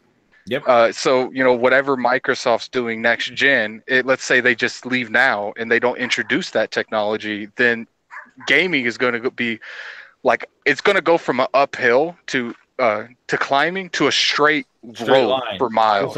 It's going to level out. There's not going to be innovation. You're right. Well, what you get is an industry crash, because everything, shovelware, all this crap is just pushed to one system, and then the industry just crashes. That's that's kind of what happened with Atari. It's like everybody wanted to put things on there because it was really the only thing out there. But I think the Xbox brand itself will stay. I think that Microsoft may sell that brand off. Xbox is a platform. It's not a console anymore. It's a platform. It's a platform. That's what it is. I think eventually sell it off. No, what I'm saying is they could eventually sell that brand off and say, okay, here. I don't think they'll ever sell it. I don't think they'll ever sell it. They've invested too much money. I think they'll change it to like just Windows. No, Windows Gaming or something like that. Oh, no, the Xbox. No, the Xbox up than the Windows Gaming. That's what it is. Well, though that's not what it is. When you boot up the games, it goes through Xbox Live. It says Xbox, join Xbox. I know, that's what they're selling as the brand. But it's Windows. I know. No, I understand, but it's Windows Gaming at Microsoft. Like, Xbox is a division of it. It's in with Surface. It's in with Windows 10. But is basically that was more the guy that left, Terry Myerson. He was the one that was more pushing a lot of that stuff. I do think that once there's a clear cutoff point, they will kind of divide Windows and Xbox again, because I think that they're looking favorably on the 360 generation, where those were two clear, distinct things. Right now, I feel they're Surface right now. Right now, it's in more computing or something like that. More computing devices, which is what Surface, where Windows Phone would be, and where Windows 10 is. That's kind of where they are right now. Yeah, I think at the end of the day, I understand Jazz comes from, like, if you don't make consoles exclusive to a game exclusive. console. It's not gonna drive it. But I think at the end of the day, if you drop something the caliber of Halo 3 and you put that on Windows 10 and Xbox, both platforms are gonna go straight through the roof. It doesn't matter where it is. I think that's gonna move stuff. Halo Infinite will move both platforms. At the end of the day, you put good games out, everyone's buying. Halo, man, I got the chills too. Let's we got like 2 more topics to cover before I let everybody go to bed tonight. Yeah, I want to go to bed. I want to talk about let's talk about pretty much the top 5 games from E3. Avers, I'm gonna let you go first since you got to demo a lot of these games, man. Yeah. What are the top games from E3 that you got to experience? Maybe you saw that this is like, this is what you're taking from E3. So for experience, I would have to say Code Vein was pretty cool. The portion of the demo that they let us play was it was pretty much just combat, and you had the choice to, if you were inquisitive, you could go into the menu and see that they give you a choice of switching to a boss fight. So that actually, just based on the art style and the world and the way it looks, and all my friends are really hyped about it, so I know they're getting it. That was definitely in there for sure. Soul Calibur 6 was very, very, very impressive, even though I was playing on it was like the arcade setup joystick, but it was a PS4 version of it. And the way they have the buttons laid out, I was not familiar with. So it was kind of a trial and error thing, trying to figure out what does what. But once I figured that stuff out, that flowed and looked incredible. It definitely looks a lot better than what I thought when I first saw the trailer. So I can't wait for that one. That one's a big one for sure. Obviously, I'm going to mention a couple that weren't playable. Halo Infinite and Gears 5. Those 2 are probably my most anticipated for the future. I want more than 5 now. I'll finish with Shadow, though. Shadow of the Tomb Raider, by far my game of the show. I'm actually really shocked at this point in time that the gaming media sites that did get to also play it there and other people that were there aren't more hyped about it. The way the Last of Us trailer looked, where you see Ellie kind of like sneak into the grass and she gets down low, and the way those stealth mechanics looked and the way the animation looked, that's in Shadow of the Tomb Raider. Like, we're going to play that this year. Like, the way Laura backs up, like there's to try to describe the gameplay demo that they had there, there's foliage like growing out of a wall, like greens and leaves and stuff. She can actually back up and slink up against that. And it's a slightly less smooth animation than what you saw from The Last of Us, but it's pretty close to the same type of gameplay that you're seeing from the stealth element. They've added a lot of stealth to Shadow. So that is my most hyped game. I can't wait for September. That's going to be incredible. The mechanics are better than they've ever been. It's about the best third-person combat action mechanics that I've ever seen.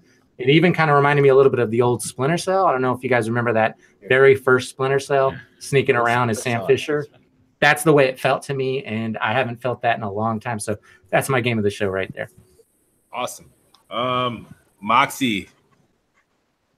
Yeah, it is kind of hard to pick 5. I definitely excited for Tomb Raider. I've loved every Tomb Raider game. It's one of my favorite franchises.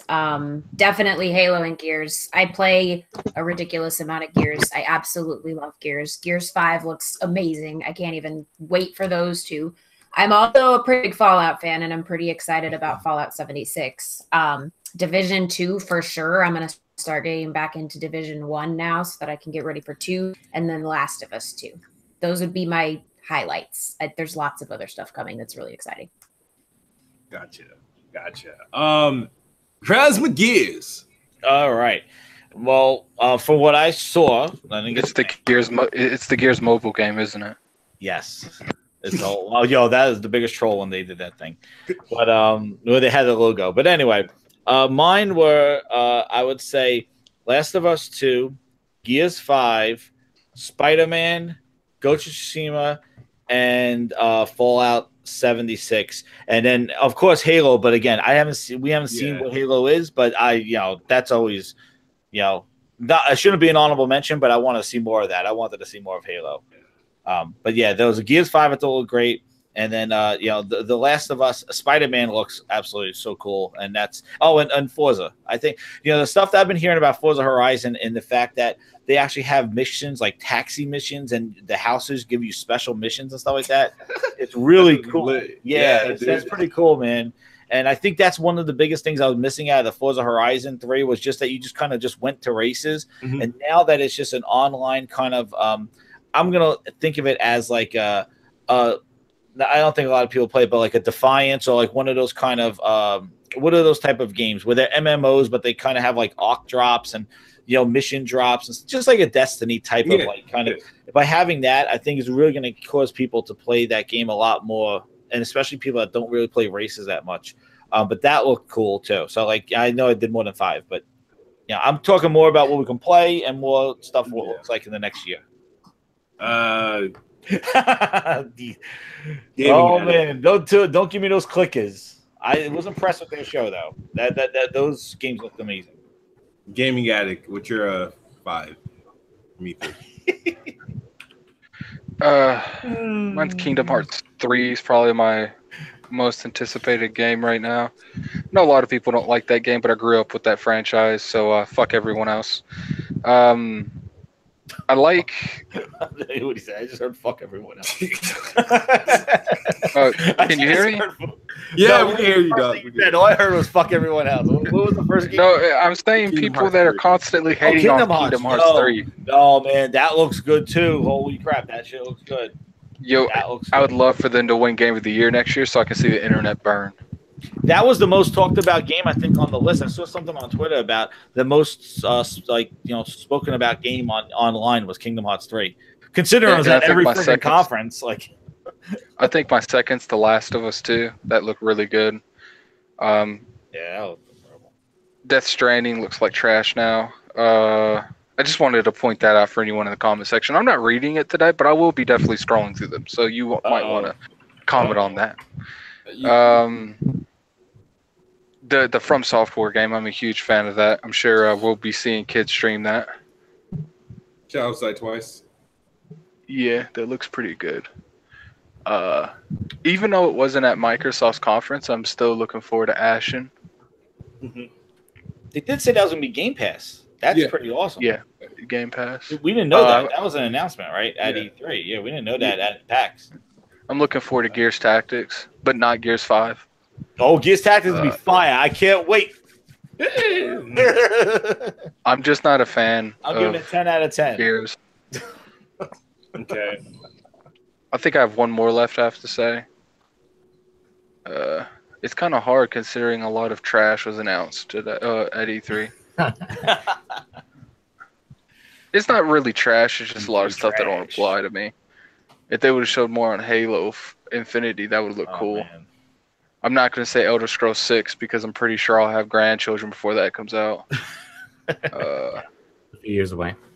A few years. Maybe. Man, I hate this when that thing comes out. I hate to say this. Oh my gosh, I hope Anchorman doesn't watch this. Fallout 76.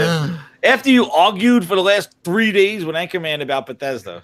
Well, no. See, he was on some dumb shit. Regardless with that argument, I still hold by to saying that Bethesda won E3 because that was foolishness.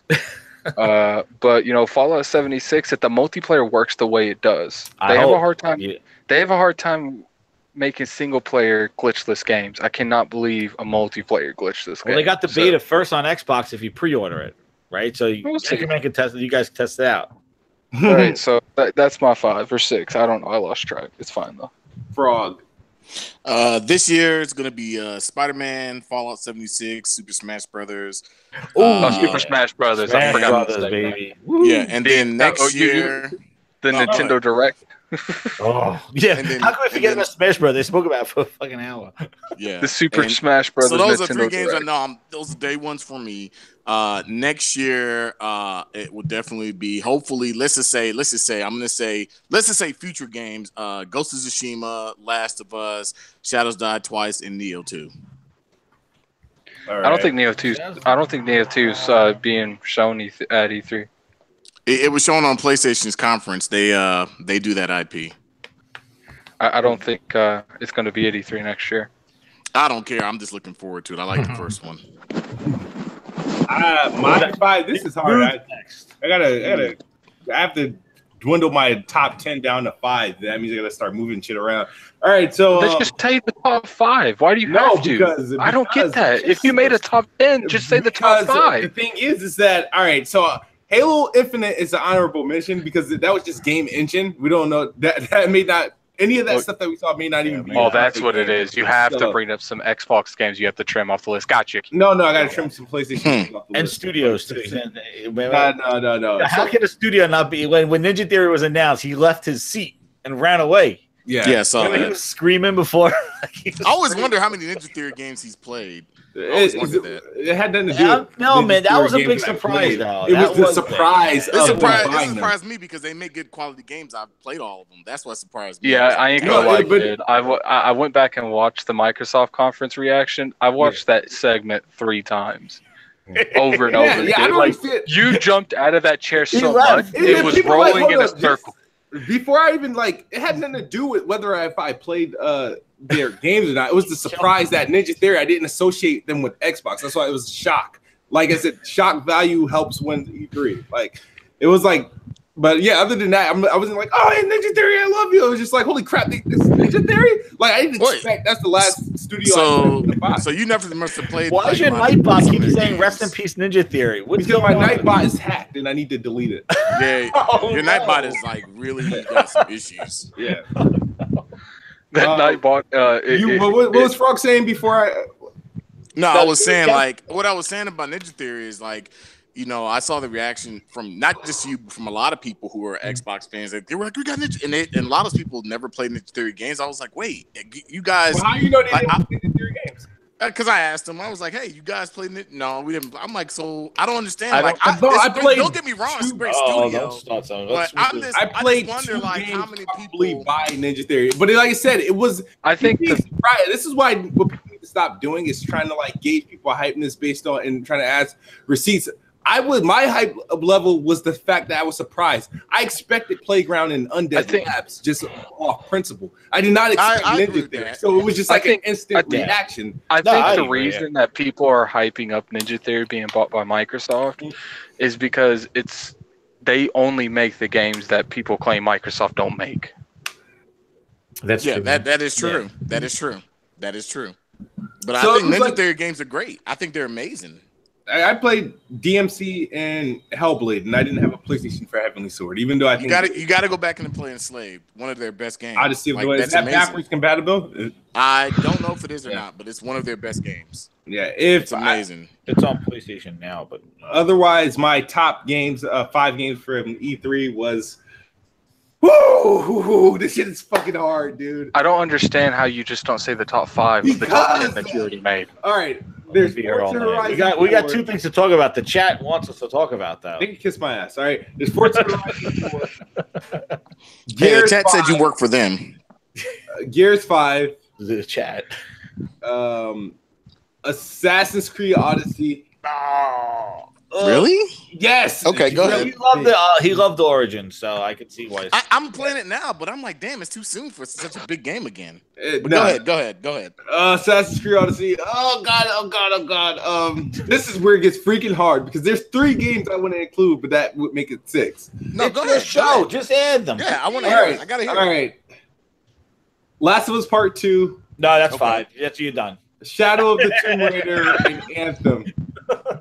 Anthem is on my list. Oh, you said Anthem? Ew. You know what? Oh, Jesus. Maybe you shouldn't have kept it. It's not on my list. Keep it at 5. Don't do anymore. Yeah. Let's keep it at 4. Yeah. Let's get on with this. This final. Halo Gears and Forza. Thanks, food. Halo Gears and Forza. Yeah. Actually, I got a remix that's going to drop pretty soon. Okay. You heard it here. Wait. Hold on. Is it going to include Game Pass? No. You gotta speak it, man. Come on, man. Kid's gonna kill me, man. But you realize how long it took for that Halo Gears and Forza shit to leave our comment section? I'm sure it's in the comment section right now. But you know how long it took? You're gonna welcome that back into our lives. No, I like the little tidbits that people say in their other videos. They'll start talking to and start complaining about my Xbox games. They'll say Halo Gears and Forza, but they'll say it in the song way versus just saying Halo Gears. Halo Gears and Forza.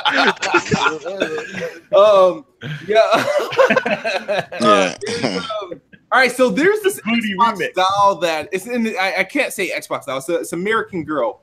It's a doll company. That Xbox, I guess, have like I don't know what it is, but they have this little doll set that comes with a little toy Xbox, toy controller, headset, and a gamer chair. Major Nelson tweeted it out, and people are tweeting me about it because I don't know, because like I'm supposed to care about it some way or somehow, but anybody saw this, and what are your thoughts? Yeah. Is this smart? I saw it. Like, what are your initial thoughts on this? I didn't see it. I don't care. It is what it is. The Xbox console is actually a projector. Yeah. Is it? I'm not. Yeah. It's a projector. Those little like visor projectors. It does. Okay. You can look in it, I guess. I'm not gonna get into it because it's too much politics going into that thing. Because Fraud is tripping out the name of the company, bro. So like, it's what? It's called American Girl. Like, it's American. Well, no. It's not even that. Like, it's what Major Nelson tweeted, and then it's the response he got, and then the response he tweeted back, and I was like, why would he respond back? So he tweeted, he was like, hey, this is something different. Yeah. No. He was like, when it came out, Major Nelson was tweeting it out. Hey, we got this American Girl doll, and then like, I don't have the tweet pulled up, but basically the first response was like, oh, it's modeled after me. He was like, aren't all American girls. And I was like, you know what? You obviously don't watch the news. You don't see what's going on. It's more than just one person of one color of one thing, and it's stupid. I think that when you really look at it, I don't see a need for this, and I think it's just that I think the way the tweet, he tweeted back, and people were looking at the tweet kind of sideways, like, huh? And it's just stupid. I don't see the point of it. I really don't see the point of it. I don't want to get into politics, but it's stupid. It's just dumb. It's dumb. It's ridiculous. That's the most I've ever heard. With that. It's like it's only one version. No, I thought you could put any doll in it. No, right? you cannot. There's only two. You either get blonde hair, blue eyes, or you get brunette with brown eyes. Really? That's it. I thought it was, but you could just. That's what American girls are. That's what American girls are. Are they? I thought they were all different cultures. They're not. No. Okay, Jazz. On the website, yes. For Xbox, no. You only get two. You can buy the accessories, I guess, by itself. If you have your own, I don't know. But that's kind of weird. Know. Yeah, that's strange. I just thought it was kind of. All I know is that she has 2 exclusive games right there that I don't see. Blocks and Dance. Damn, man. They don't even the dog. I know those are games and not DVDs, dude. I just think 4K Blu-ray exclusives. I'm sorry. It gets into too much politics. So I'm just like, screw it. I don't even care. Bro, yeah, I really think you're looking. You should have Halo and Call of Duty there. Like, no, I'm not looking too far. It does get into politics, I mean, yeah. If you put it there, like it's. Yeah, look, I mean, I'm just looking at how people are reacting to it. People are reacting to it the same way. It's not just me. It's just kind of weird that like they let Major Nelson kind of do that. It's like, just weird. If I'm not putting this on Xbox.com, I'll care. I'll like let him tweet it out. It's not a big to me. Look, it's a fucking toy. Dude, like, you guys realize that's Major Nelson's job, right? I guess he probably rolls his eyes like, oh, I got to do Xbox gaming set. This is the American Girl Xbox. It's like, but people like, I think. Holy shit! It's $50. That's more. It's $50. I should buy this shit for shits and giggles. No, okay. Please don't. Please, God, don't. I'll leave Planet Xbox. Well, would you? Yeah, God, and you got to put it as a panelist, like put as like a panelist. There's probably some money into. I can make like live action videos with this doll. Oh my God, no, please. Oh my God. Have a Nerd Smooth opening it, unboxing. Yeah, but I think people, anybody talk like this is like, I don't see what's the big deal. People are like, yeah, it is a projector. That's pretty cool. Yeah, but the thing is, people like, well, I don't get the joke of this has more exclusive than like Xbox. I don't really get it. It's a toy. I just said she has 2 games. No, but the thing is like on Twitter, it's like it's a toy, like a toy. Microsoft right now is exploring their horizons. They're going to Dave & Buster's. They're going to American. You can't play a game with this doll, man. You don't slide a disc. I understand, but I'm just saying they're like going outside the box. They're thinking the box doesn't plug into your wall or anything. No, I know it's not a game thing. Shout out to Visions. Shout out to Visions. I appreciate it. You understand what I'm saying. Shout out to Visions. What does our guest have to say about it? Yeah, versus Moxie. What do you got to say about this Xbox style? I haven't really seen anything about this. This is the first I'm kind of hearing about this today. So Holy I don't, shit, that actually chairs plugs in like a headphone jack. That's like a real little gaming chair for them. That's so creepy. Jez is buying it, confirmed. No, I'm not buying it. Yeah, he'll buy it to boycott Xbox. Yeah, I don't do that. He'll buy it and he'll do a grind my gears yelling at the dog. How much Where are my games, damn it? Where are my games? How much you guys want to bet there's going to be a live stream in the future and Jez is just going to pull that somewhere in the fucking video? Smooth said he's going to buy it. I didn't say I was going to buy it. Smooth said he wants to create a channel with it. Yeah, I'll create fucking a channel Chucky with doll. The little doll. I mean, give people reason to talk. I don't understand. Like, and I'm come to the conclusion that anything Xbox tweet or anything associated with Xbox that could have to do with little to nothing, people would go on like a fucking tirade. Well, that's because now they just have a bad stigma in the industry. And a lot of it's fanboys too. It's rough. Yeah, you got a bunch of people like Jez on YouTube, on Twitter. So fanboys, what kind of fanboys? People that care about the Xbox brand. Jez, I think you have your own criteria for fanboy, man. I really do. Nah, man, it's just good games. Your own person. You make a console, you make a gaming console, you make games for the gaming console. That's all I'm talking about. That. And the closed system, Jez, right? On a closed system. Go listen to Seamus Backley. Why the Xbox exists. You got PlayStation fans, you got Xbox fanboys, you got I got them all, man. PlayStation. Let me finish it. No, you got PlayStation fanboys, Xbox fanboys, PC fanboys, Nintendo fanboys, and then you got Jez. All right, let's get out of here. Fanboy of everything, guys. Right? I want to give a shout out to Moxie and Avers from G-4-G Media. No, wait, you can't go without that Crackdown stuff. What Crackdown stuff, man? They're not working with Regent Games anymore, and Davy Jones is not part of Crackdown anymore. I was waiting for somebody to bring it up. I was waiting for that to come up. Crackdown is just a Sumo Digital game. Goodbye. That game is done. What does that have to do with anything? Because David Jones, David Jones. Sumo Digital. Well, you fucking fucktards couldn't bring this shit up hours ago. You wait until you didn't watch. I thought you were going to talk about it. No, did you see it anywhere in any of the topics? No.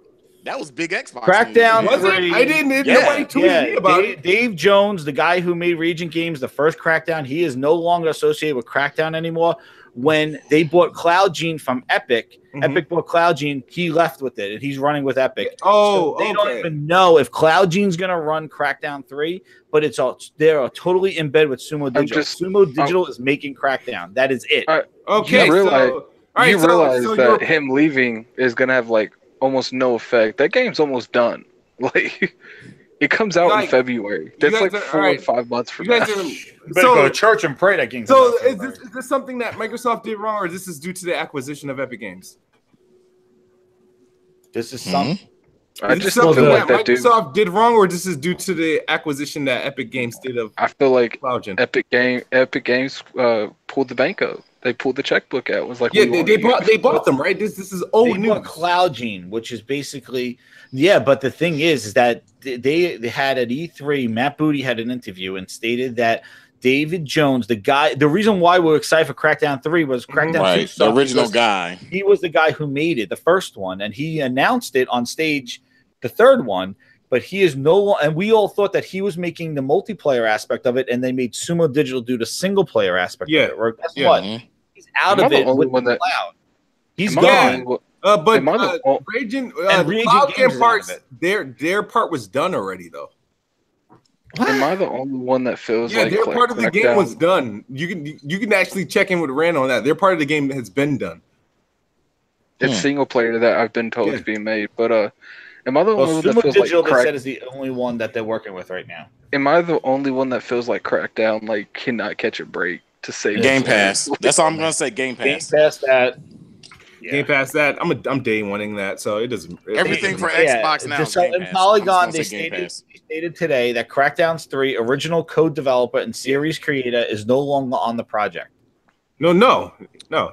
He's from what I heard, their part was done. They've been done actually. Let's see. I don't know. Well, we'll know when it comes to Game Pass. Well, was it playable at E3? No, it was not.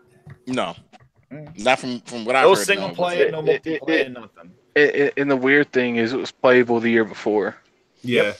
And it says Booty was less clear on which cloud tools will power that mode. So he's not, because they don't have CloudGene anymore. I'm sorry. February 22nd is when it launches, right? Yes. Okay. Yeah, I February, think it was February for 22nd. Yeah, February 22nd. Like, I think it's the same day as like Days Gone and something else Yeah, big. I but forgot then what you it can was. have- Anthem. Let's be 100. Let's be Anthem. 100. Yeah. That game has been delayed plenty of times to get delayed again. I don't think it's gonna get delayed. No, I think It's not- it's it's not not gonna delayed. get No, it's not pretty it's much Game done. Pass. They're It's in a Game policy Pass, phase. Game Pass. So don't worry about it. Game Pass, we're good. Everything. I don't get what you're saying, Frog. Like, what's I'm your just point? at this point, Game Pass. Like I said, you bring software, they will come. It seems like Microsoft is kind of doing their due diligence of bringing. They got Fallout 4, they got Division 2. I said once you can get some big third-party games in there, Game Pass seems like a very worthy candidate of paying that month-to-month subscription, because you're getting the big titles in there. I'm pretty sure they're going to have some more older, maybe big third-party games. Like when I saw Fallout 4 in there, people don't understand how big of a deal that is. That's a freaking big deal. That's not a small deal. The game's This old as Crackdown dirt, all they need is the third-party support in Game Pass, and Game Pass is going to be successful. But the whole thing is that they're developing the single player of a Crackdown, but everybody was sold on the multiplayer destructibility. Nobody's sitting around waiting for Crackdown single player. Yeah, we'll see. I'm at this point. We'll see. But he's gone out of it. He's not part of it. Well, hey.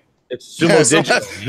Somebody said Days Gone and Crackdown will both get delayed because they're coming out the same day. I just wish more games were in Game Pass. Like looking at this fall and looking at February, Game Pass would definitely come in handy, because these are some very expensive months coming up between September, October, and February. It's just like, these are costing more than consoles, dude. And you know what's move? I totally agree with you. This Christmas, we're going to see big games come to Game Pass, but they're going to be older games. They're going to be good, but they're going to be older games. And that's why I think Game Pass will be. I said it before. The success of Game Pass will be the third-party developers put in there, even if there's their older catalog. I think they're going to have some announcements. If it's from this generation, that's a good thing, because you can say, damn, let's just say you got your Fallout in there, you got your Dishonored 1, you got whatever. Yeah, I think that's a great thing. BioShock, whatever, remastered. Like, Game Pass is a really good deal for anybody who owns an Xbox, because now you get to pay one fee and you get some really good games. What about, it's kind of like, I wanted to say, Gaming Addict said something that really made me think. Do you know how many, I'm sorry about that. Do you know how many people have never tried a Fallout game, and now they'll get to try this game in Game Pass? You might have made them fans to go buy Fallout 76, or on the flip side, move, right?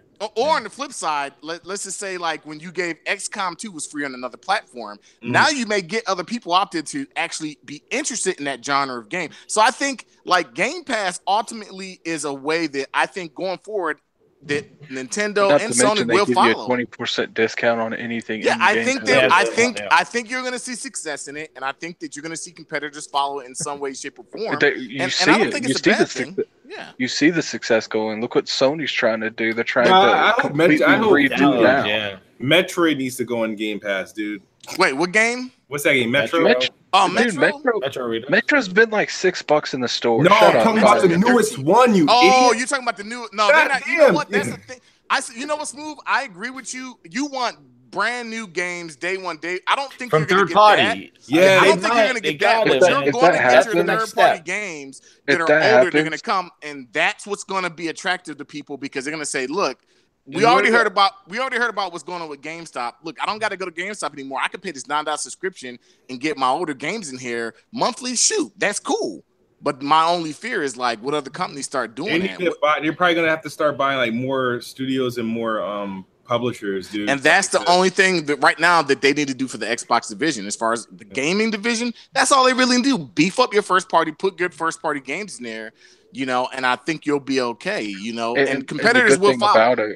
The good thing about it is Game Pass is generating that kind of money flow to where they can just dish out and buy whole studios every couple of years. Yeah, I heard. Aren't they supposed to be buying somebody? There's like been rumblings of another purchase. There's another purchase. I can't remember. I know who you're talking about. I can't remember exactly. I saw that too. But I think Game Pass, like the Smooth said that they're gonna buy GameStop.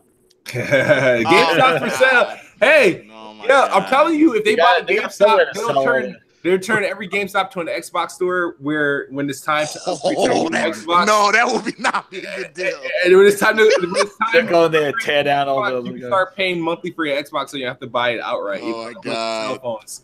You know what I mean? People think I was going nuts, so I was like, "Hey, look, cell phone model, you can pay monthly for your console." What Kid just said is the way you ruin the whole brand. Look, EA is not doing it. Frogs. EA is not going to play because they're doing their own subscription. Yeah, EA is doing their own thing, and that's what I think. I think that other companies may do their own subscription. That could be a bad thing. If you're paying $500 a year, then you're like, "Damn, I just bought another console." But the fact of the matter is, I think Moxie said it.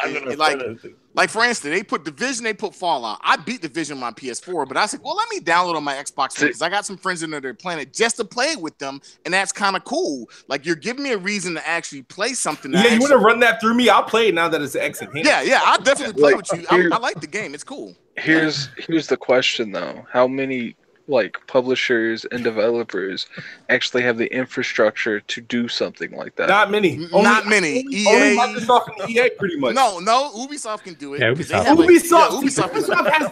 Ubisoft has the games. But do they really have the infrastructure to support? They have the infrastructure because they got their Club Ubi. They could do it if they wanted to. I don't think they really would could. because the majority of their games are games with service. So I don't think they would try to bundle them together when they're making money off of individually. And I think Bethesda wouldn't do it just because Bethesda's like, our games sell anyway. Like Fallout 76, I'm already predicting it's going to be Game of the Year. I think it's going to be Game of the Year. No, I think Red Dead's Game of the Year. It just flowed so nicely with the chat. I had to say it because it was pretty funny. Look, I'm gonna say one thing. Everybody knew it. Look, whether you're a publisher, people knew that game was coming out this year, and everybody was squeezing their games into September, October. Nobody wanted to release in November. When does it come out in November? Well, 14th. The 14th. Yeah.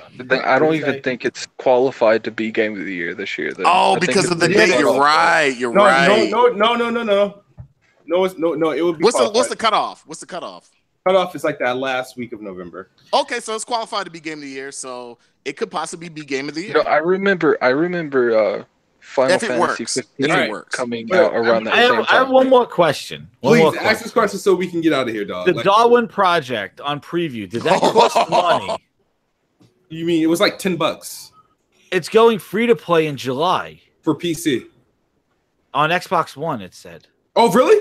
Yeah, Windows. Oh, then they're gonna have to refund people, right? Like it makes no sense. Why would you pay for a preview game that goes free to play? Yeah, they have to refund people. It's on Windows Central right now. But I thought another game is doing that too. That's coming out of preview as a free to play. It's it started on PC. Yeah, $15 it was. Yeah, it was like 10 or 15. Let's see what they're saying. Yeah, I think I bought that. I want my $15 back. Yeah, they're not refunding you. You don't have to take that L. They may. Right. Wait, I'm reading right now. Let's see. According to the developer, they doesn't look like they're refunding anybody. What they're gonna do is they're gonna give Kids Smooth exclusive shit for supporting it in preview. You will get a founders. You will get a founders pack.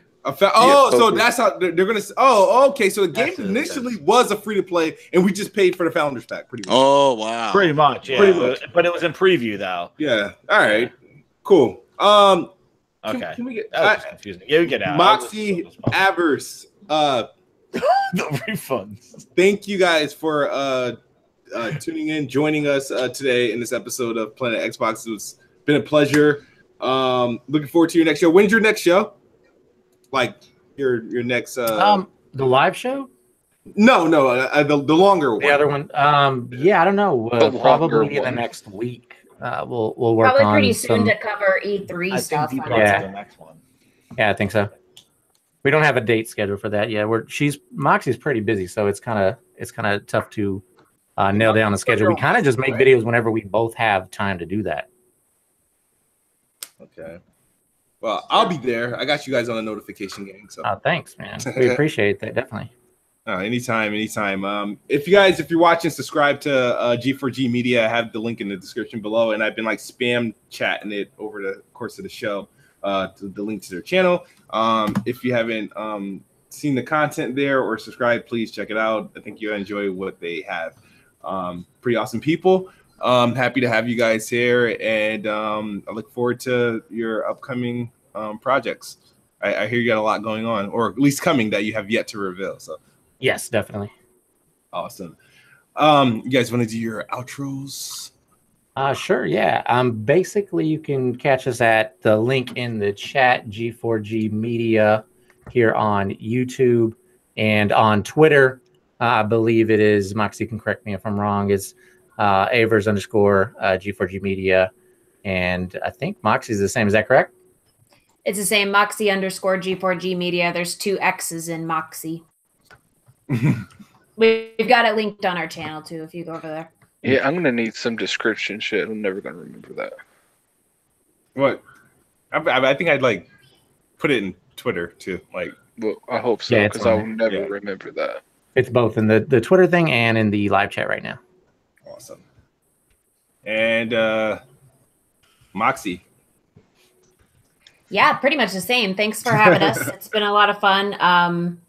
I'm Moxie on Twitter, and it's at Moxie _ G4G Media. We both have the same channel. We do like a somewhat kind of sort of weekly show. But really, yeah, we do it when we have time and we have good content to talk about. So we haven't done a lot of our E3 coverage yet. We'll do that pretty soon, talking about some of that stuff. And yeah, check it out. Subscribe if you like it, and see when we're dropping content.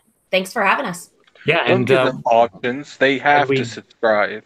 When we do a live show next time, we'll definitely invite you, Kids Move, as well. So thanks. Oh, yeah, looking forward to it. Yeah, you guys are great. Yeah, thank you, man. Coming on. Definitely. Jazz, when's your next Grind My Gears? Whatever. Tomorrow, gets, after the show. After the show. Nah, man, it's whatever grinds my gears. That's when I do them. So the next time Microsoft announces anything. Exactly. The next tweet from Agent Elton will be a show. But anyway, yeah, this is Jez7780. Follow me over at GMG Jez7780 on YouTube, or search for What Grinds My Gears, my show. I also do some reviews and stuff like that. But and follow me over on Twitter, Jez7780. And yep, you'll see whatever my shows are. You like it, and I just kind of tell you what grinds my gears. Yeah. No, Jez, do you have like a Grind My Gears dedicated to like third party or PlayStation? It's whatever I feel like ranting about. It's whatever I'm angry about. That's always nice. Nice. But I can tell you, the thing is that Microsoft, I've been with them so long that the moves that they've been doing have been grinding my gears. Hey, I will give to Jez. He did do a grind my gears on Sony not doing release dates. So that's cool. Yeah. Oh yeah.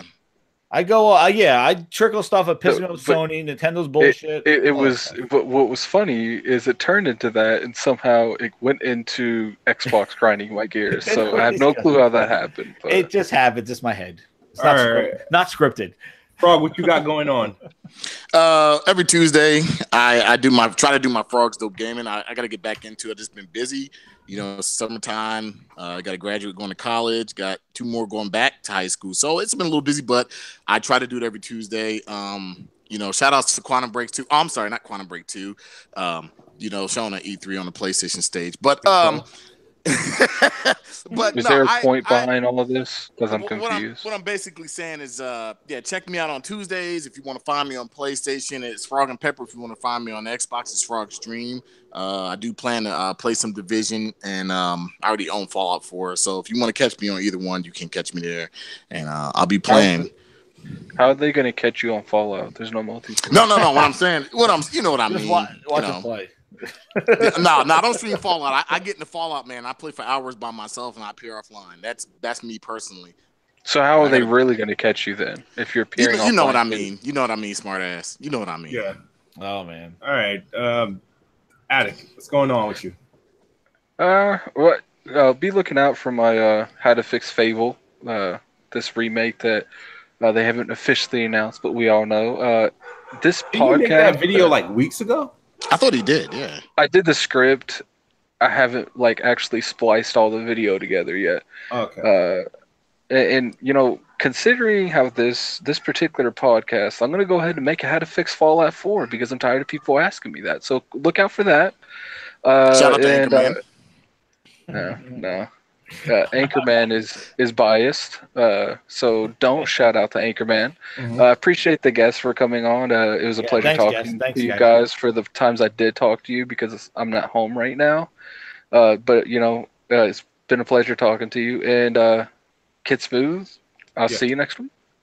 You'll see me tonight. All right, I just want to I'm gonna give a shout. Alish, I'm saying this name right. I got a Patreon.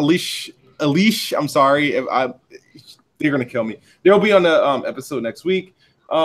Takes and Zuma. I'm gonna just say Zuma. Takes something Zuma. It was a super chat that I missed that he retyped in the chat. He says it was something like, because an RTS is similar to another, it doesn't have to automatically translate to consoles, and every type of game has potential to sell on PC. I think I did read that earlier, and I agreed with that. When you watch this, or if you happen to listen to this audio version or something like that, I definitely agreed with that. I don't think every game translates to consoles, just like, and then some could say not every game should translate to PC. So, but shout out to Azuma for that. And I guess I'm going to be streaming what's that game? Quake Champions. Quake Champions. Isn't that on PC? Yeah, I'm gonna try. Yeah, it's only on PC. Oh god, dude, this is gonna be entertaining. When are you doing this? Don't even try that. It's gonna be all keyboard and mouse versus. Really, I can't use controller. I don't know. I'll try. I mean, if it's that bad. No, Jez. Shh. When are you doing this? I don't know. But if it's still free, I gotta download it. I can't miss this. I don't know. I'll tweet it out if I do. I'm gonna have to take off of work because I can't miss a second of this. All right, but thank you guys for watching. It's been a pleasure. Hit the like button if you enjoyed the show. Hit the notification so you can be notified when we go live next week. And I'll see you guys next week. All right. As always, Xbox is the best box, and I am the best bot. Good night or good morning if you're on the other side of the globe. We're out of here. Peace. Yeah.